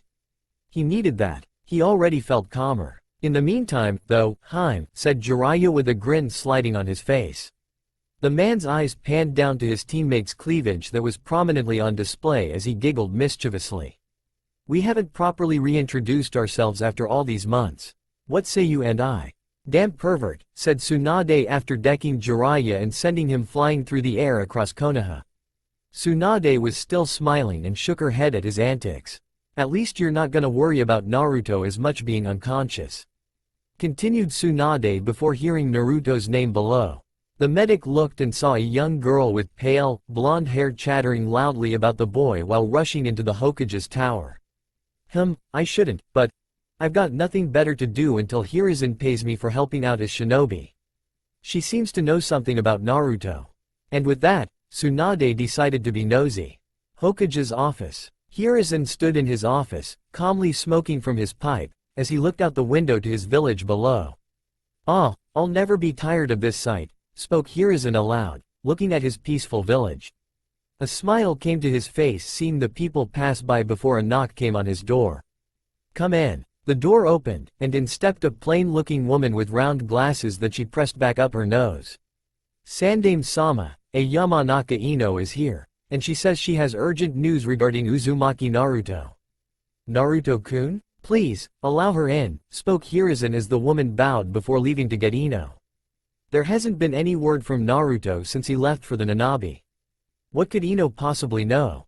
Sandaime-sama, greeted Ino rushing through the door and breathing heavily. Hiruzen greeted the girl with a smile despite the very urgent look on her face. "Where's Naruto-kun?" "Hello, Ino-chan. And Naruto-kun is on a mission," said Hiruzen watching the girl deflate. Hiruzen deflated internally, considering he thought Ino might have known where Naruto was. His worry for the boy made him disregard that no one knew where Naruto went since it was so abrupt. Regardless though, Hiruzen had appearances to keep up. "Don't worry, he should return soon. Is there something for him?" "Yes, this guy is sitting outside the village waiting for him," shouted Ino, frantically getting Hiruzen's eyes to widen momentarily. "He says he's here to kill him. Asuma-sensei said we couldn't do anything about verbal threats, but what? You have to go out there. You can arrest him or something, right?" Hiruzen held Ino's gaze and could see her hoping there was something he could do. He chose to say nothing as he merely emptied his pipe and found his Hokage hat. Dusting it off lightly, the man put it on before turning to the mind reader. "Let me go and see what's going on. Can you lead me?" questioned Hiruzen, getting a nod from the girl before she grabbed his hand. Who knew the girl was so strong? She manhandled one of the strongest men in the world like he was nothing. With Naruto. Fuck. One word summed it up pretty simply. Naruto felt weak, and even opening his eyes was quite the chore. Naruto sat up slowly and felt something land in his lap. Looking down, Naruto saw it was a wet piece of clothing that had probably been on his forehead. Thought Naruto, spotting a campfire a little bit away that was currently out. Naruto continued surveying his surroundings to find Fu settled on the other side of the campfire, sleeping soundly. And from his current spot, Naruto realized they were in a cave. Another cave? My damn head. Naruto clutched his head, feeling dizzy, before he shrugged it off and began to stand. Naruto cautiously stepped over Fu, moved to the cave entrance, and knew where he was. He remembered it exactly from Kakuzu's memories that he took when he ripped out the man's soul. If this is correct then, said Naruto, dropping down the 30 feet of the cave to the earth below. Naruto saw what he already saw in his head. His turtle lion was still out and about and looked at him when he landed before it. "Hi, buddy. Anything go wrong?" Naruto petted the animal lightly on the head, getting it to nestle into his touch. Naruto smiled before dispelling it back to where it came. And once the smoke cleared from it dispelling, Naruto could see a brush of foliage that didn't match the greenery around it. Walking by it, no one would ever notice. Naruto did because he had Kakuzu's memories. "Demetsu, guiding destruction," said Naruto, holding out a palm to the different patch of grass to pull it up with his gravity powers. The patch drifted to his palm as Naruto smiled, seeing a safe was underneath. A clone popped into existence next to Naruto as he looked at it. "You know the code and where the traps are, right?" The clone nodded with a smile as Naruto nodded back. "Make sure it is still 12,740,093,800 ryo like Kakuzu counted last time he was here." "Gotcha, boss," said the clone, walking over to the safe before turning the cylinder lock to get to work. Naruto then jumped back to the cave entrance from earlier and turned his eyes to the still sleeping Fu. He didn't want to disturb her, but he had a few questions. So, Naruto walked over to the tan-skinned girl and kneeled beside her. "Hey, "Ah!" shouted Fu, snapping awake before looking around frantically. "Ouch!" Fu looked toward the noise to see Naruto lying next to her while holding his gut. Why was he holding his stomach like that? Then Fu looked over to see her fist outstretched and realized what had happened. "Oh, I'm so sorry, Naruto-san. I was startled. I noticed," said Naruto weakly, showing how bad that punch hurt. Fu then latched both hands on either side of Naruto's face and scrutinized it from up close. A mild blush tinted Naruto's cheeks as he just looked at her. Are you okay?" "Yes, are you okay?" "Yes, I feel weak, but nothing time won't heal." "You sure? You had me worried? Really? Really? You've been out for 2 days." Fu knew better and was very prepared for Naruto's outburst. So she didn't even react to the shout from the Rinnegan user. 2 days? Shrieked Naruto loudly, getting Fu to nod her head to confirm it. 2 days? This body? The Shin Shun put me out for 2 days, thought Naruto looking down at that knowledge. He tried the Rinne rebirth but was stopped by Hagoromo, the physical tax it took to use techniques, and how Kurama and Shukaku looked at him. It was more and more evident. I'm not Hagoromo. I've never been. I've always been Naruto. Kami, I'm an idiot. Hagoromo's memories were in his head. Well, so were 2 members of the Sound Four, Hiruzen and Kakuzu. He didn't magically become them after that. Naruto was still Naruto, so it should be the same with Hagoromo. He was Naruto, Uzumaki Naruto. Always had been and always will be, memories be damned. Who's Hagoromo? Questioned Fu, getting Naruto to look at her with an eased expression. Don't worry about it. It's just a name, said Naruto, placing his hands on Fu's wrists to remove her hands from his cheeks. Naruto stood while pulling Fu up to stand with him. I'm sorry for making you worry, but I'll be fine now. I promise. Okay, I'm glad, said Fu as Naruto patted her hands before turning around. Fu couldn't help but notice something weird. Did he grow a couple of inches? He's taller now. Now, I don't know about you, but I need a bathroom in my bed, spoke Naruto, stepping to the cave entrance with Fu stepping up beside him. Chikushodo. Now, let's get you home. In a poof of smoke, Naruto's Tengu was summoned and stood tall as the cave despite its feet touching the ground 30 feet below. Naruto patted the animal's beak before cringing at the loud shout from Fu. No, I don't want to go back there, shouted Fu, getting Naruto to turn to her. The girl was trembling as she shook her head vehemently. Please, anywhere but there. Why not? Asked Naruto with concern. Fu looked down, unwilling to tell him, as Naruto walked before her and held out a palm. Can I see for myself? Fu looked at him to see concern and a bit of hidden fury on his face. Naruto had saved her once with no provocation to do so. Maybe he could do it again if she just told him. But she wouldn't use words. He could dig for it himself. Ninjendo, said Naruto, holding Fu's hand and closing his eyes. A second passed before his eyes snapped open and he nodded. We don't have to go there. We won't go there, continued Naruto before looking at the girl with sorrow-filled eyes. I'm sorry for what happened to you, but never again. Never again. We'll go to Konoha for now. Hokage Gigi will know how to handle this. Fu nodded her head since that was where Naruto would also be going. She was going to stay with him for a while. He would make sure everything went right from here on out. It's what her Biju, Chome, said when Naruto left the Biju plane to face Akatsuki. And with that, the two of them set sail on his Tengu back to Konoha. Several hours later, flying atop Naruto's Tengu, the travel back to Konoha wasn't long at all as it touched down a few miles outside of the village before dispelling. From there, Naruto teleported with Fu to the Hokage's office. You have a visitor, Naruto-kun. Questioned Naruto, turning to see Hiruzen looking at him upon his arrival. Naruto raised an eyebrow and looked at the currently asleep Fu in his arms held bridal style. How did you know I had a visitor? I didn't mean the Nanabi Jinchuriki, said Hiruzen, recognizing the girl. Naruto-kun said Chome was the Nanabi, of course, he would return with the Nanabi Jinchuriki. Thought Hiruzen before also realizing something. Naruto was here. And my boy, you're back. You had us worried. I'll explain later, but you said I had a visitor? Questioned Naruto, looking at his cage. Yes, he's at the west gate, said Hiruzen, getting Naruto to nod. He's here to kill you. Continued the cage, getting Naruto's eyes to widen.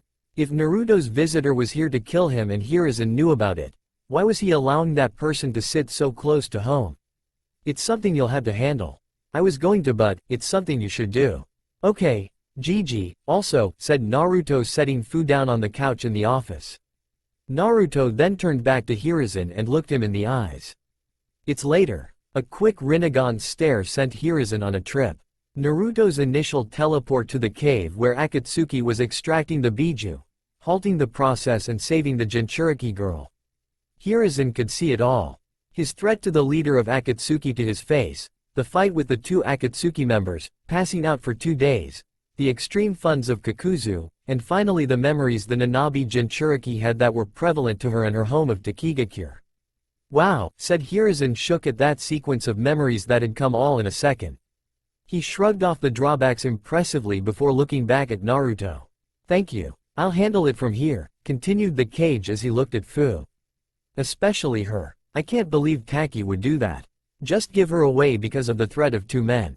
They didn't even ask us for help. You're on it, right? Of course, my boy. I will handle it, said Hiruzen with a smile. He patted Naruto on the head before raising an eyebrow. You've gotten taller again? A little bit. Going to catch me soon, but, said the old man before patting Naruto on the back. Please go to the west gate if you would. Hi, said Naruto, taking one last look at Fu before vanishing. Naruto arrived at the west gate instantly and looked to see 5 figures there. Shikamaru, Choji, Ino, and Asuma-san. They're here, and who's that? The who Naruto was referring to was a teenager, from the looks of it, about 3 years older than he was. He had pale skin, vivid green eyes, 2 scarlet dots on his forehead, and shoulder-length white hair. And Naruto could tell he was from Otogakure based on his outfit. A specialized version of the Oto Nin ensemble, consisting of a light lavender, loose-fitting, long-sleeved, zip-up shirt, black pants cut off around mid-calf, and a purple, rope-like belt tied in an inverted bow around his waist. Kagaya Kimimaro. The white-haired teen perked up along with Team Asuma at the name and turned to see Naruto standing there. Ino was the first to react upon seeing him. Naruto-kun, you're back, shouted Ino, getting a smile from Naruto at her excitement before she realized that his Rinnegan was out and that everyone could see. She rushed him and cradled him in a hug to hide that from everyone else. With a whisper, she spoke to him. Your eyes, Naruto-kun, there's only 3 Tomo now. Are you okay? Naruto smiled even more at Ino's attempt to keep his Rinnegan hidden from her teammates and the Oto ninja. A lot different from the girl trying to expose him less than a fortnight ago. It even tugged at his heartstrings that she noticed the lack of Tomo in his eyes too. Naruto just calmly removed her from him before shaking his head amusedly. It's fine, and I am fine. I promise. Also, I'm quite certain that the news of my Rinnegan will spread like wildfire in the coming days since an enemy of mine has noticed them, said Naruto, thankful that Ino at least was considerate of his desire to keep them hidden. But, if the story was going to get out anyway, Naruto figured he wanted to tell some people at least before they read about it in the papers. So he did that as he looked at the remainder of Team Asuma. So, yeah, I have the Rinnegan. Ino-chan wasn't lying back then. Shikamaru, Choji, and Asuma all stood stunned at the casual admission from Naruto. Especially considering they could see his currently 3 Tomo Rinnegan looking right back at them to confirm what he was saying. Nah, Naruto, stammered Asuma as the cigarette he'd been smoking fell out of his mouth. Yeah, crazy, right? It's a nice story that I'll tell once I get a few more people together, so I don't have to repeat it, said Naruto before turning to the white-haired teen from Oto. Naruto knew who this was from Sakin's memories. Kagaya Kimimaro, I'm guessing you're here to see me for what happened to Orochimaru. You're Uzumaki Naruto? Questioned Kimimaro, looking at Naruto with a bored expression. He could feel the power radiating from the boy's eyes, but his stature had him curious. Kabuto returned without Orochimaru-sama and said, Uzumaki Naruto of Konoha, killed him, not the Sandaime, but, he's just a kid. Thought Kimimaro, watching Naruto nod to confirm he was him. Is this a joke? Where is the real Uzumaki Naruto? The one that killed Orochimaru-sama. He is I, said Naruto before the Tomo in his eyes orbited his pupils and trapped everyone in the area in a flashback. They were all subjected to Naruto entering the fight between Orochimaru and the Sandaime, Naruto handling the Edo Tensei's summonings of Hashirama and Tobirama, and lastly, to him destroying Orochimaru's soul. The five all returned from the visions and were visibly shaken by what they saw. Do you believe me now? I am Uzumaki Naruto, and yes, I killed your master. Kimimaro was visibly breathing heavily from the memories he had viewed. It had felt like he'd done everything that Naruto did. He could feel it all and was even the one to complete the Shun Goku Satsu that ended his master's life. It enraged him, and now, the cause of his anger and current loss was standing right before him. Naruto would pay for this. I'll kill him right now. You wouldn't survive, said Naruto, getting Kimimaro to stop his lunging at him before he could even try it. Kimimaro just stared at Naruto to see sorrow-filled eyes looking back. Seriously, you wouldn't survive. Even if you wanted to attack me, you can't move a muscle. Continued Naruto as Kimimaro looked down to see his shadow was connected to Shikamaru's. He'd forgotten that Naruto had 4 comrades there, and all of them looked ready to handle any aggressive action from him. I'm sorry that I took your master. I don't know what he meant to you. I acted in defense of my loved one without considering that Orochimaru also had those who loved him in return. So, I'm sorry for taking him away from you. Kimimaro focused his green eyes on Naruto as he watched the boy walk up to him. He believed Naruto's apology was genuine and didn't stop him from touching his chest. Orochimaru still lives within you, right here, said Naruto, alluding to the curse mark settled on the boy's chest. But his essence isn't something I can allow to continue thriving in this world. Continued Naruto, pulling out the remnants of Orochimaru from Kimimaro before the King of Hell spawned behind the Oto ninja. Naruto tossed the soul within before returning his palm to Kimimaro. If you wish to hate me, I understand. At least allow me to do this for you. In the same sequence as last time, Naruto moved his palm from Kimimaro, only this time, he had Kimimaro's soul attached. The boy's lifeless body stood before him until the King of Hell extended its tongue to snatch the body away into its mouth. Chewing a few times, the King of Hell opened its mouth again before Naruto tossed Kimimaro's soul back to his body. What was that? Thought Kimimaro, feeling like he'd died, but he couldn't feel any time had passed either. It was weird, but even more bizarre was how he felt. My body. Wait. Did you heal me? Yes, your terminal illness is gone, said Naruto, watching Kimimaro step out of the King of Hell's mouth and test his body. The King of Hell slowly descended into the ground as Naruto closed his eyes and sighed. I know not of your past to the fullest extent. I do know that you're a ninja and that you've followed Orochimaru's orders. But Orochimaru is no longer here, and you don't give any inclination of malicious intent like Tayuya-chan didn't.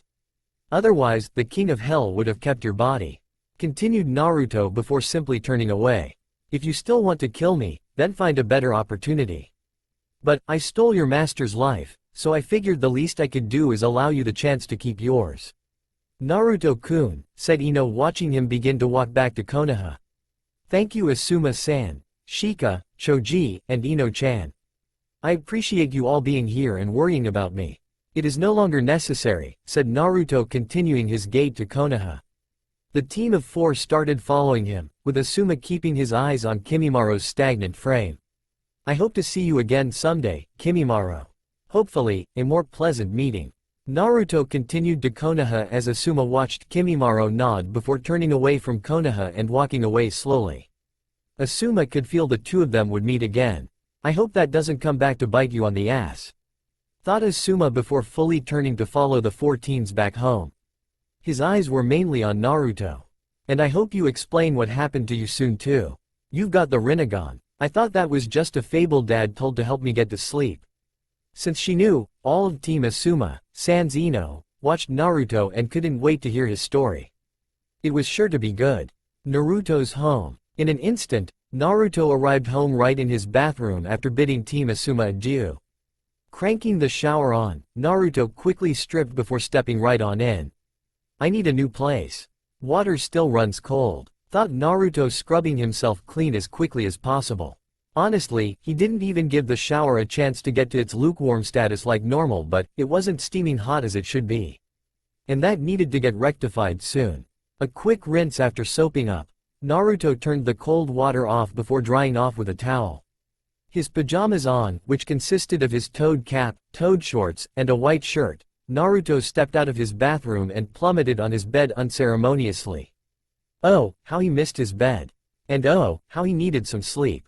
He was going to get sleep regardless of the hand currently mushing his face and foot trying to kick him off his bed. "Oi, Sunflower, what the fuck are you doing?" shouted Tayuya, having been in the bed sound asleep until Naruto plopped down on it. She then realized that Naruto was also trying to sleep with her, and she wasn't having it. "Get the fuck up, I was already here. Tayuya-chan. Please," said Naruto, turning his Rinnegan to her and getting her to freeze at the killing intent he was leaking out. "This is my bed, my apartment, my home. I am going to sleep in my bed. I don't care if you're also here because I'm likely not moving from this spot with how tired I am," continued Naruto, turning the killing intent off when he realized he might be scaring the girl. Naruto turned his face away from her before closing his very heavy eyes. "I have Akatsuki stuff, Oto stuff, Fu stuff, explaining stuff, and a lot of other stuff I don't know of yet to handle starting tomorrow. But today isn't tomorrow, so I'm going to sleep. Please don't disturb me." Tayuya sat on the other side of Naruto's bed and watched him casually drift off to sleep in less than 10 seconds after speaking. A minute passed before Tayuya realized he was genuinely out for real before she narrowed her eyes. "I don't care. Wake up," shouted Tayuya, nudging Naruto and not getting a response.